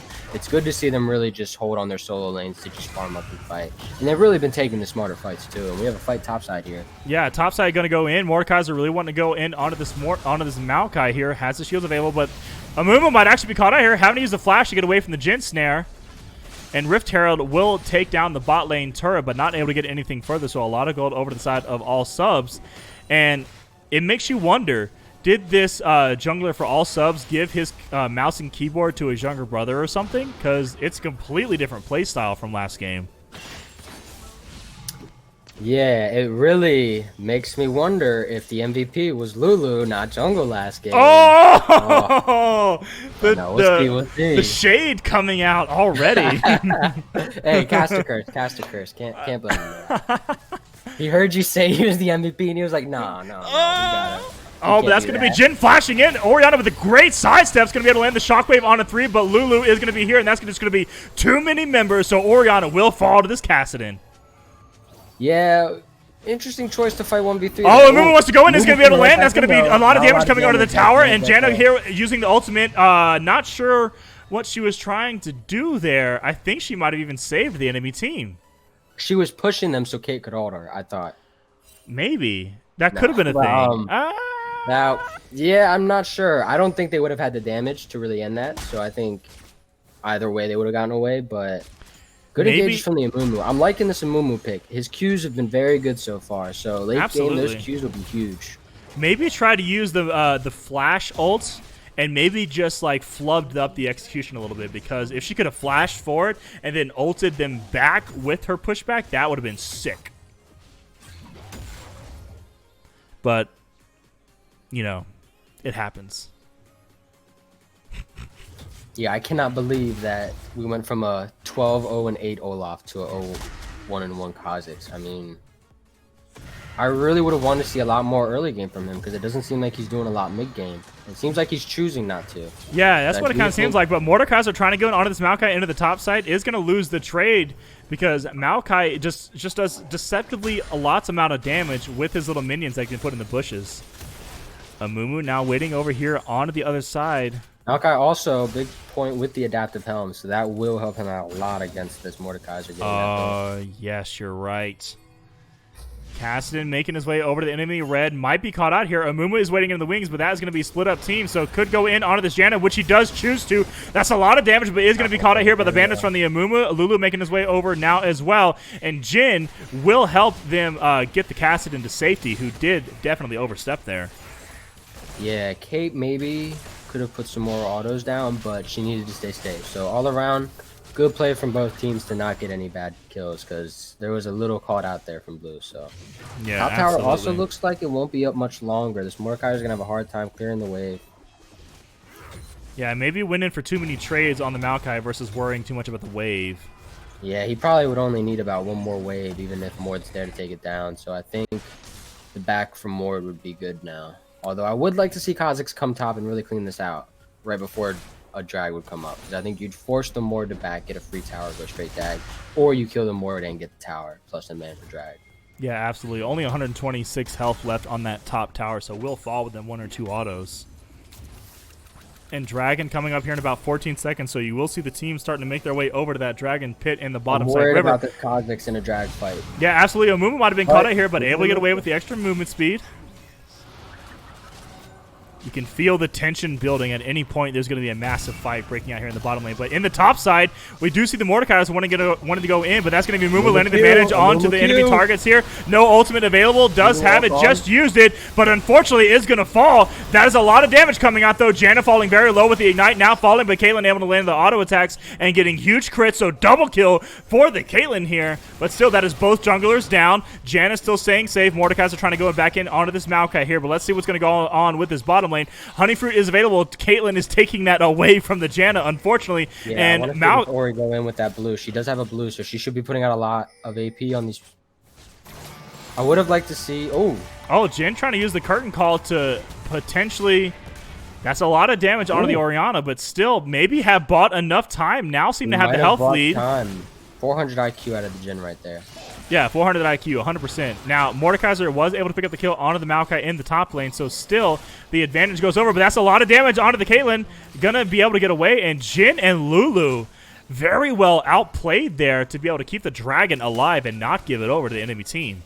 Yeah, this Kate's being very safe, I think. I'm not sure how to judge it, good or bad yet, because it is good to play safe, but I think she would put out a lot more damage if she's a little more aggressive. So we'll see how her aggro changes or doesn't change, because I think later in team fights, if she's not as aggro, they can definitely burst a Mumu right now. Yeah, maybe just He's a little too also going- scared. He's not going full tank right now. He's going to Bramble Vest. Yeah, and then the Orion is over here, but this is going to be a little bit of a bad collapse. They might actually be pinched out here. Going to be able to clean up this control ward. And now we have 5 members strong here into this Dragon Pit. Everybody is now here. This will be a massive team fight coming out. So this is Cloud Dragon round 2. Mordekaiser doesn't have ult. That's big. Jungle, he can't just ult the jungle, so we could get a smite fight. Could get a smite fight. That's going to be Maokai ultimate used, able to catch out the Amumu, but now they're going to turn their attention to the dragon. They're doing a lot of damage to it, but now Amumu does want to go in. He's going to be able to get a steal. No consequence. He's able to secure the Cloud Dragon. Flash coming in from the Kassadin. Does want to get a lot of damage, but Shockwave, huge, able to take Kassadin off the map, and that's Caitlyn able to land a lot of damage. Kassadin wanted to go in, not able to find the kill onto the Janna, and still, that is great peeling from the Amumu here. Jin still alive, has the full Borit, and that is going to be a lot of damage coming out. I don't know how to speak anymore, but that was the 4th bullet is what I was trying to say. But the members of Funatic very low, limping away with their lives. That was interesting. That was a really big precedent for how these fights are going to play. There is a huge timer on Funatic right now, it seems like, with these fights, because they did blow up the Kassadin right away, which I don't but think will Jen happen actually here. might have caught up the Janna here, but Yeah. no, Janna going to be able to save Caitlyn. Wow. Wait, let me check my watch. Is it Christmas? What was that? Yeah, What I was don't that? know. Is it- We might have Did I miss jumped. Christmas this year? What was that, Jin? That was a very interesting idea to go into their tri-bush on red side, so you can't even get away from that wall. I do feel them. They had a lot of low health, but I would say it had been a good amount of time in between those 3 low health picture we saw earlier. So nice Yeah. Christmas present, but we'll see. They did get the drag, which is huge. So they are stalling out the Elder right now and the Soul for Funatic. And if the blue side can really just they kind of stabilized everything. So the next drag fights could go well for them. And I was thinking earlier, I did say Cloud wouldn't be as good, but for a team like Funatic that is very ult heavy, the Cloud Drake could actually be one of the better Drakes for them. So this will be a very important Soul coming up. Yeah, absolutely. I just find it incredibly interesting that the Jin did have the damage, but he probably didn't know that the Janna was right behind the Caitlyn, able to provide that shield, because that's really what was able to turn that fight around. Yeah, I'm questioning that there were 3 traps there, so you're really putting yourself in a hard maneuverability, even if you do get the kill, because there was more than one person. So at best, I'm seeing a 1v1, which I do agree if you do get the shutdown from the Kate. So we'll see though. Jin's got the courage. I like it. I like to see it, man. It really sets you up later in the game if you got guys that aren't afraid to go out there and fight. Yeah, and now this Caitlyn sitting at 8-0-2, but is going to be caught out here by the Jin snare. Amumu trying to go in, save his ADC, is going to be able to land the ultimate onto 4 people. Maokai diving into the Caitlyn is going to be able to land the damage, but that means that this is now an outnumbered team fight as Amumu has fallen. Teleport comes in here for the Mordekaiser, who now does have ult available. Cassidy didn't want to go over, but is going to be deleted by the enemy team here. Now the chase is on. Caitlyn ultimate going to be used, not able to do any kind of damage though, because we'll go onto the Maokai. But still, a good collapse coming in here for the side of Funatic.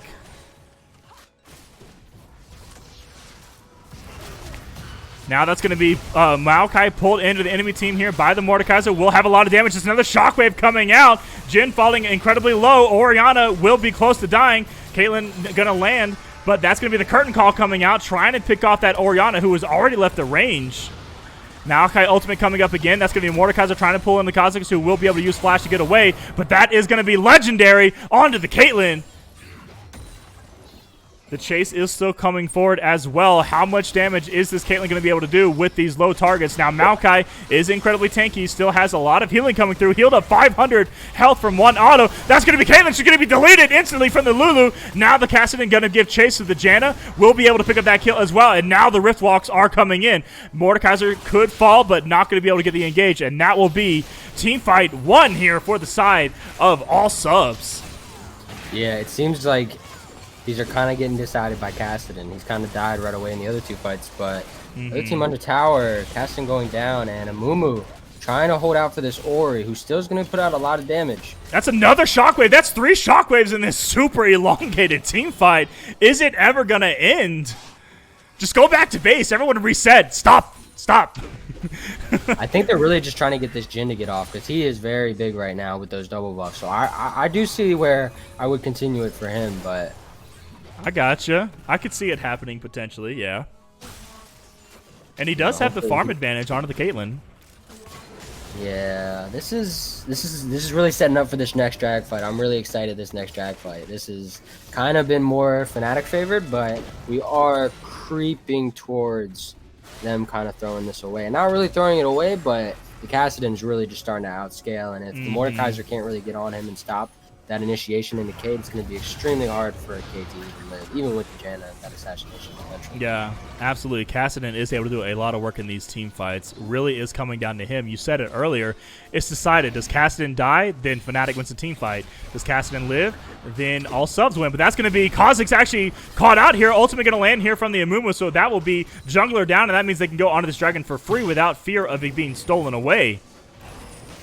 Well, Yeah, F and chat for the team without a jungle right as Baron's up. That's oh, did you see that Jhin damage onto the Janna there?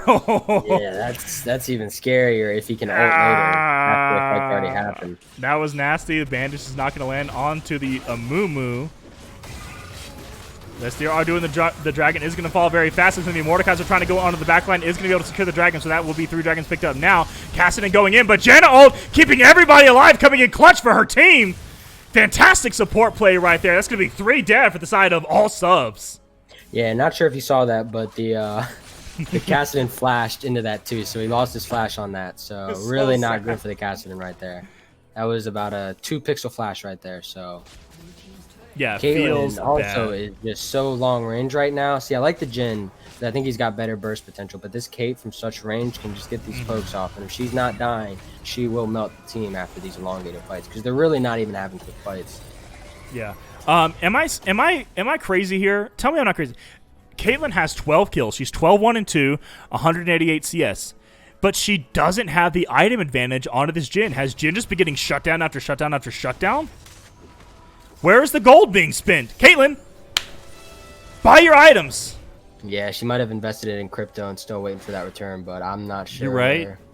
Yeah, She does. All right, she did just buy. Yeah, she So did buy. All right, she's ahead now. She's ahead now. Oh, she was just sitting on all probably at least 5,000 gold there, able to finish the rapid fire cannon and get the armor penetration item here, the last whisper. So Yeah, right off the back, she's about 1,000 gold lead in items. But the Jhin does have a CS lead, and 1,000 gold isn't too much in these kind of fights right now. So not as big of an advantage as you would want from your 12-1 carry. But with that ranging Kate and now getting the rapid fire cannon, she is going to be really hard to kill around this Janna. So really looking for her to just carry this to victory, honestly. exactly. Mumu with those engages and the Orianna is a huge play also. And so I really feel like they kind of need 3 different battles here. They should get the Mordekaiser ult out on someone, the jungle and mid using the ults just to fight, and then Kate poke anyone that comes around it. So we'll see how they play it though. Absolutely, and especially you can see the wombo combo coming out here. Orianna putting the ball onto the Amumu, then going in with a bandage, able to get the ultimate. Then the shockwave comes through. That would be just an absolute destructive team fight. Yeah, and right now, if I could talk to this Mordekaiser, I'd say do not ult unless you're ulting their jungle off an objective, because I think that ult gets them Solar Baron, and I really want to see that used. Oh, but the Mordekaiser actually might be caught out here by the Jhin. The W is going to be able to land, but that is going to be a lot of damage coming out. Oh my goodness, Kassadin almost going to fall. Lulu going to be able to use the ultimate, keep him alive. Janna coming in as well, coming clutch for her team. So many deaths coming through, but that is going to be an advantage over here to Fnatic. Are they going to be able to find the advantage? No, Shockwave is going to whiff from the Orianna, and it looks like Jhin might be able to get away, but Amumu is here. Maokai trying to dissuade the gauge with a huge critical from Caitlyn. That is a lot of damage, but now Mordekaiser's going to fall. Actually getting caught out here from the Jhin, and the Maokai still has a full health, but the Caitlyn might actually not be able to have the damage.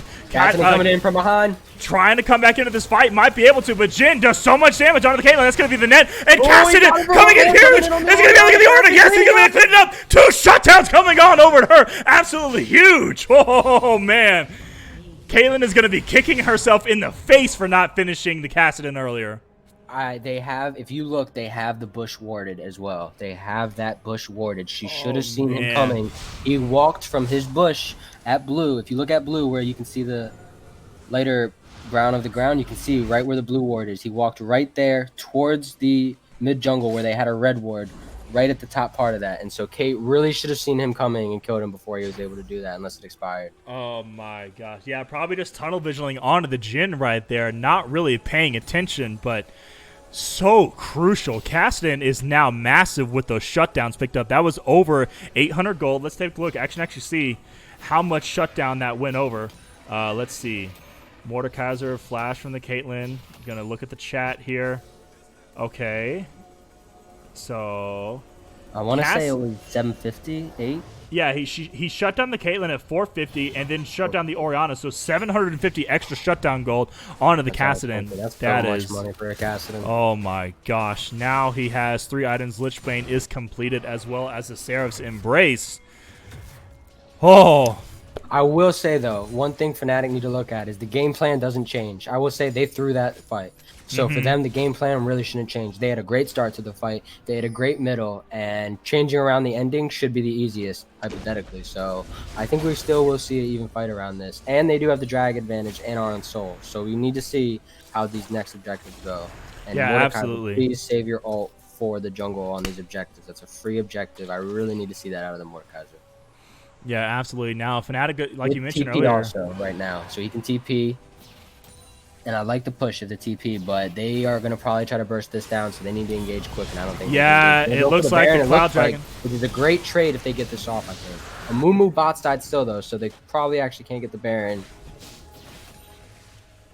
Interesting idea right there, but I don't Interesting want to see trade. them go too aggressive. Mumu wanted to go in, and and that's it. 4 people not able to find the damage, but Mordekaiser winning. That's great ultimate from Yeah, Mumu. Able to get a lot of damage. That's going to be Gargoyle Stone Plate pops up as well. A lot of damage coming in. Mordekaiser using the Proto Bell, trying to chase down. Really wants to be able to focus out this Kassadin, which is the smart play.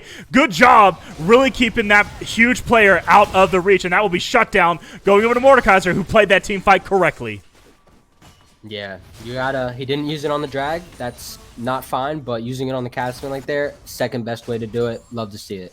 Even if you can't get the perfect play off with the ult, taking the second best play and not just throwing it away. Perfect. Right Yeah, there. absolutely good. That's going to be a man advantage. 2 people down from the side of all subs, so this will be a free Baron. Going to the side up here for Fnatic. Curtain Call is going to come out, trying to get a little bit of picks going on, but that will be a Mumu securing the Baron with Smite.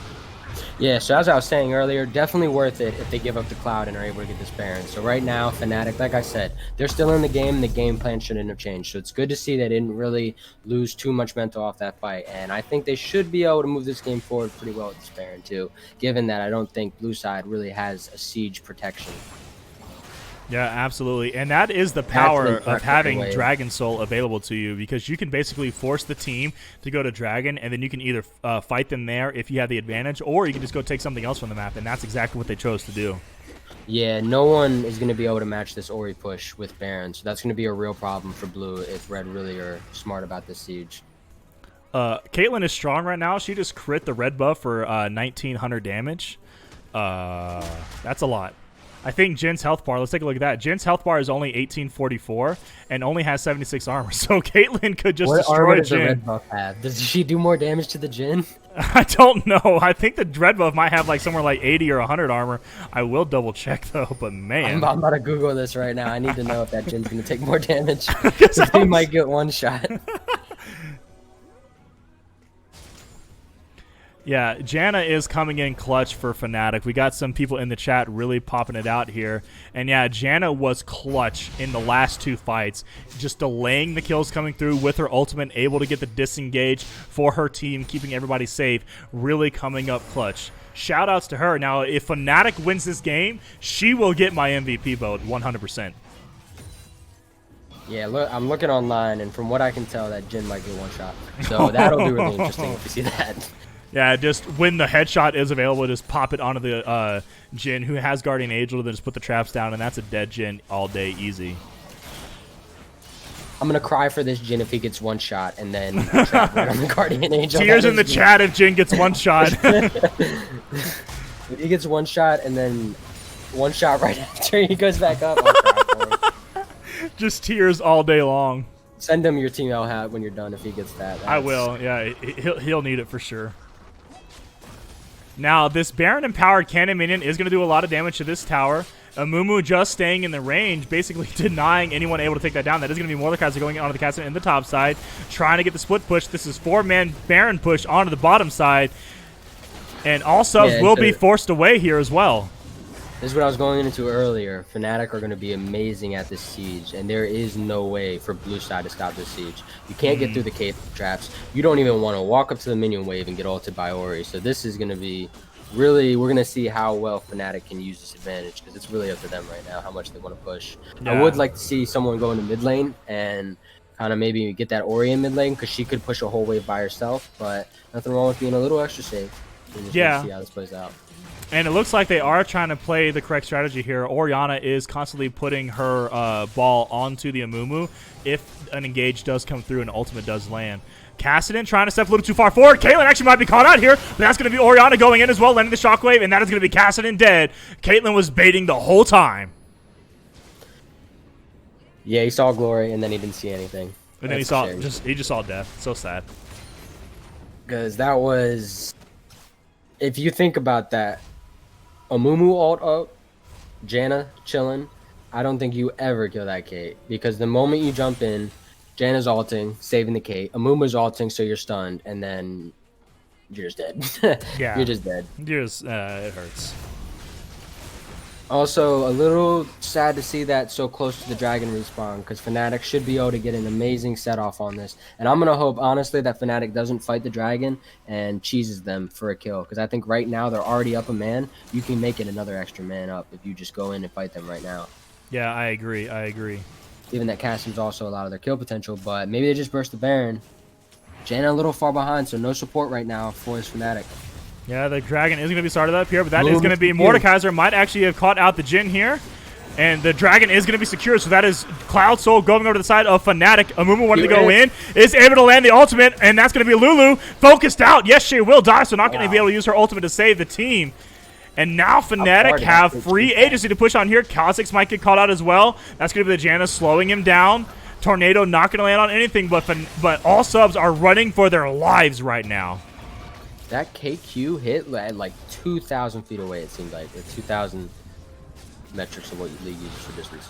That was such a far Q to kill that. 2,000 units, you say?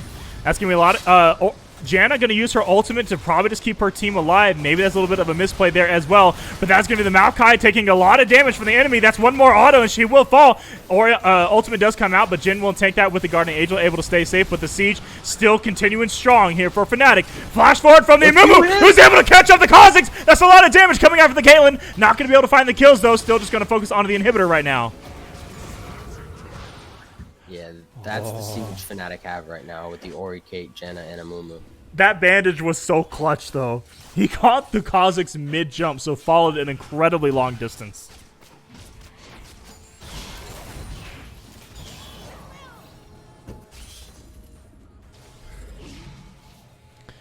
Now, if you're Team Fnatic, you're looking towards this Baron, because that's going to be the next big objective worth fighting over. Looks like they will get the resets coming out, everyone trying to base. But look at all subs. Fearlessly pushing here through the top side. Might even be able to get a little bit of a sneak and play with the back timers of Fnatic. But no, Fnatic might actually be forced to stay. Rush this right now. I don't think Amumu can challenge, and he'd have to back. So I would like to see them just rush it, but I don't know. They should know his health now. Yeah, they should know the health, but the Mordekaiser are going to still go in. Maokai trying to go into the backline is going to be able to find it. Amumu still going in with advantage. Able to land the ultimate, now being kept alive by the Janna here, doing a great job. Kha'Zix is the one ulted up, going to go into Zhonya's, but that's going to be unfortunate against the Caitlyn, who is unable to land the traps there, but still, everyone from the side of all subs is able to stay alive, while Mordekaiser is the one falling, so still, team fight going over to all subs. And it looks like everyone's going to back off here, but great awareness, as we were talking about, from Team All Subs to force that fight. Yeah, it was good to see once they saw the... Oh, here we go. But Jhin actually might be caught out. A lot of damage going in. That's going to be ultimate used as well. Oh, and Jhin has used the Guardian Angel, so he's going to die immediately. Watch how fast he dies. Dead. Gone. Didn't matter. Orianna, you did not need to use your Shockwave. Caitlyn has traps, but it's okay. It's fine. It's whatever. It's fine. It's fine. Yeah, Jhin and walking around corners out of Fog of War, not the best combo in this game right now. Yeah, really... It doesn't make any sense either, because they had the team fight won. All they had to do was walk away, and they're walking on the wrong side. But now this looks like it's going to be Baron going over to Funatic, but Kha'Zix is waiting in the wings. Is going to be able to get the smite still level 17, the same as Amumu, but they will start pulling it off. But it looks like they're going to be able to go ahead and turn and burn on the Baron. Good old turn and burn. So right now, I would send the Mordekaiser bot, have 3 top, and probably 1 mid with Ori, because I think Ori can really just push this way by herself. I mean, you really can't contest the Ori one person. And if you have 3 top, they're going to have to match because no one's going to win the siege. So I'd like to see them really expand, but they do have Elder coming up, and this Baron could really get them to the Elder, because I think that Caitlyn with an Elder Drake kills probably everyone in one shot. Yeah, I would agree. And the Elder Dragon... The Malachi is it. I think everyone else will probably die from one shot. Yeah, you're probably right. And then if they are able to pick up this Elder Dragon, if the game does even go that long, then it will be interesting to see what's going to happen here. Maokai might be caught out a little bit too much. That's a lot of damage. Lulu ultimately going to have to be used to keep him alive. But yeah, the bandage does not land, so will be kept alive here. Amumu not able to find the engage. Cassian out 12 life right now after 2 shots. That is just disgusting. Very refreshing to see as a Kassadin, just 2 shots. And this could be the end. Yeah, they have a good push here, and they do have a wave mid. Bot wave is also pushing in, so they should have 3 waves meet on the next wave. Yep, and looking to make it nice and tidy as well, getting all 3 inhibitors down, making sure that they cannot leave their base after this. That's going to be the fight going in. Maokai trying to go in on the enemy team. They know this is their last stand. Amumu going to go in onto the Kassadin. Will be able to lock him down using the ultimate as well. Caitlyn able to come in with the damage. That's going to be a huge critical onto Lulu, who keeps herself alive with the ultimate. But still, it is all inevitable, and it looks like Funatic might be able to clean up this team fight. That's Maokai going low as well. Proto Belt used from the Mordekaiser and deletes 2 players off the map, and that is going to be Funatic coming in clutch, taking the game and tying it up the series 1-1. Wow. Are you kidding me? Did we see that actually happen? Wow. RIP to the cast. I don't know if you saw at the end. He kind of just got bullied there. He got hit on by the Mumu, and then he got pulled back, and then he got pushed forward. That was just hard to watch. But what a great 2 games, and just the turnaround from Funatic after that first game is truly commendable. I mean, that was an absolute stomp, and they just came back like it was the first game and ran it right in. Yeah, just completely ran over. Janna, as promised before, is my MVP vote for this game because she did everything she possibly could to keep her team alive. The shields were coming in clutch. The healing was coming in clutch. Absolute fantastic play. I don't even remember the fact that she failed flash her ult, but that's okay.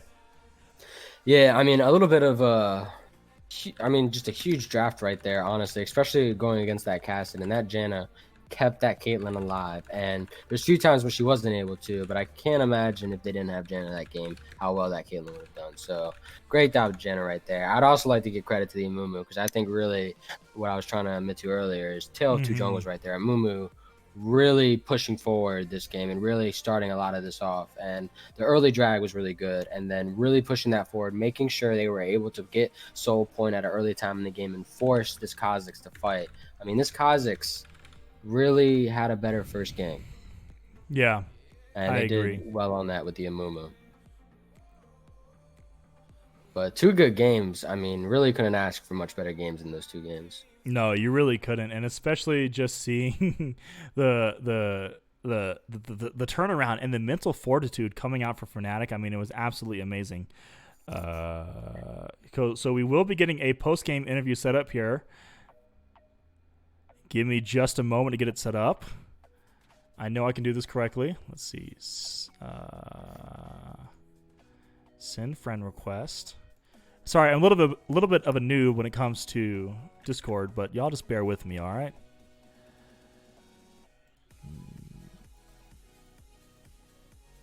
Okay, Cobalt is here now. Should be able to invite to the call, right?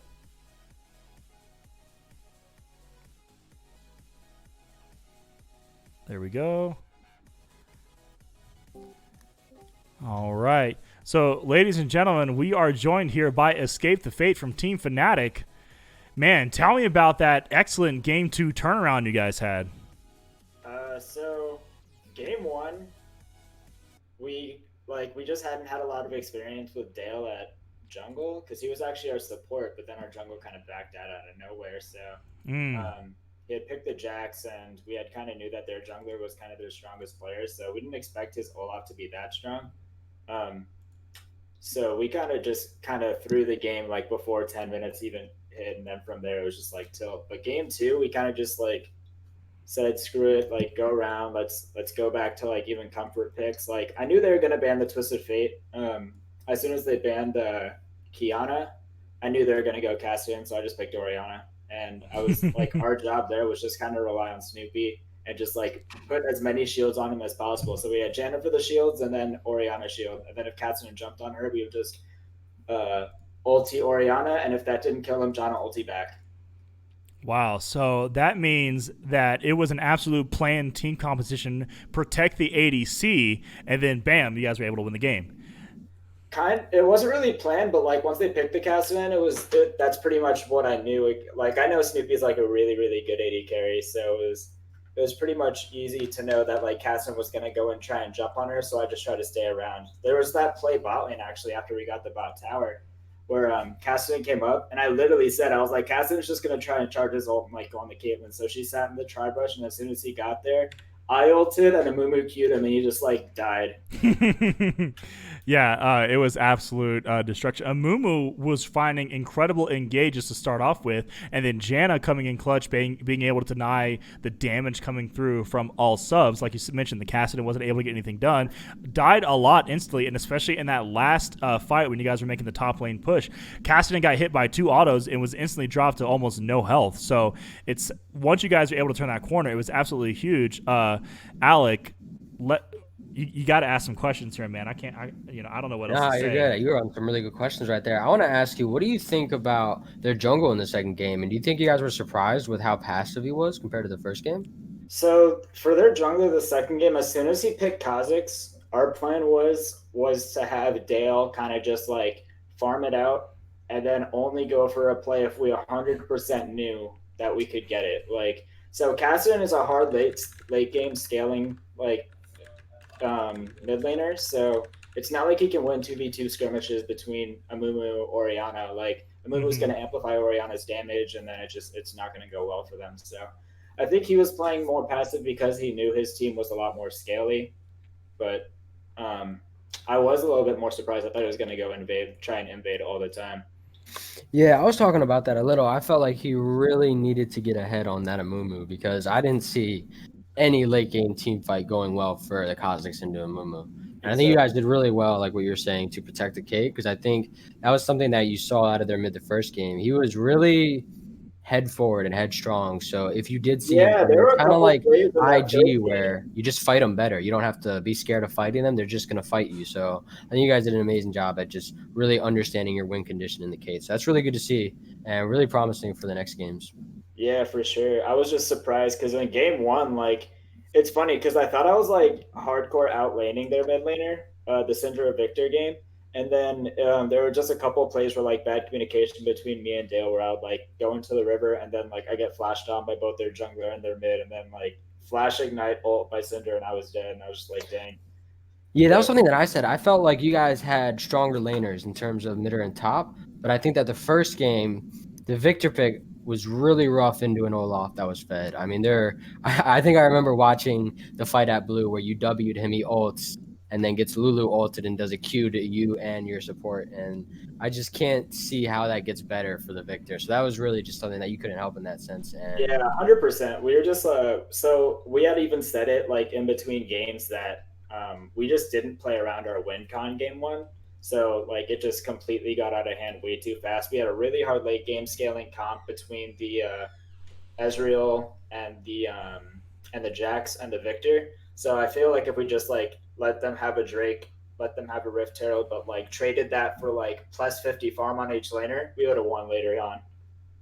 Yeah. yeah, that's really what you need to do against an aggressive jungler like that in the second game is really just kind of starve him out of those ganks. Because if he wasn't, and that's what I said also, I thought that first 3-man play you guys had in the second game was the exact same play as the first invade and kind of gank bot lane the first game, but they didn't have the Olaf. And when you guys were able to really get that first kill and that first gank, I felt like guys were trying to do that in the first game, and without the Olaf, it's just a lot easier for y'all in that second game. Exactly. Yes, that game two we just banned it out. We were like, if we want we want to have CC, we want it to actually land. That ultimate is just so tilting. Yeah, absolutely. Now, we got some questions here from the Twitch chat here. Extended Definition wants to know why you gave up early soul in game 1. Why we gave up early? We weren't winning that game. Honestly, like.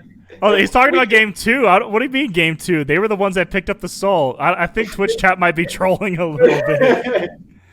They gave up the air drake. Oh, you're talking about... Okay, so Baron. listen. They had 3 dragons, all right? They had soul point. All they had to do was give that up and then rotate calmly over to Baron and take it, which is exactly what they did.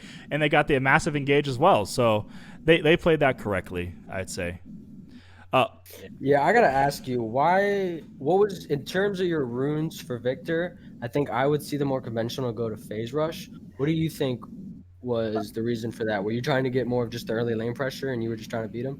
So I'm gonna be completely honest, and you guys might be surprised by this, but I just picked up Victor like 3 days ago. So like, I was just kind of going off of what was more comfortable, and I like knew that my mechanics in mid lane were good enough just to like play Victor and just kind of be a passive farm up laner because I'm pretty good at like farming and playing control mages. In terms of when they picked the Syndra, I was like, that is like one of my hardest counter picks though. So. Yeah, absolutely. So, I mean, still, great job and congratulations on bringing this game back to a tied series.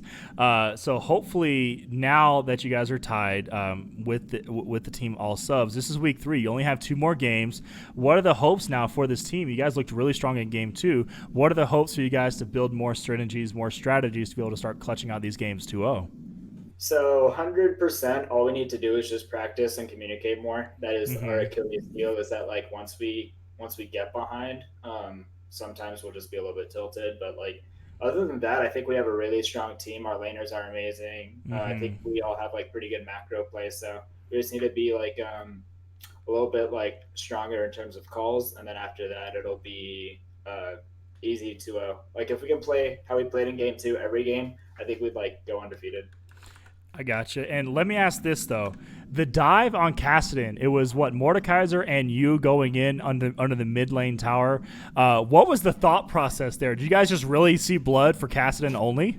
So here's the deal with Kassadin is that he had 4 stacks on Riftwalk, and I didn't know how long until it was going to reset back to the 50 mana. So I said to that was actually more my fault because I said to Whippo, I was like, You can kill him. Just ult him, he's dead. Ult him, he's dead. That's literally what I said.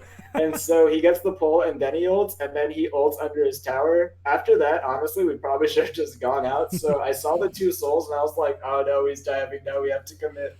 And so it came out, and I just like knew the only way I was going to kill him was E myself flash ult. So I E flash ulted, and thank God I got executed, and Kassadin didn't get the kill. But I had style points there at least. Yeah, style points definitely was there. I mean, we were just like, Kassadin? Okay, we don't know what that dive was going on about, but Twitch chat was really wanting to know what's going on there. But hey, still, congratulations, man, on bringing that back. It was an excellent series, and you did mention you guys have strong laners. In both games, you guys were up heavily in the CS, so just keep doing what you're doing.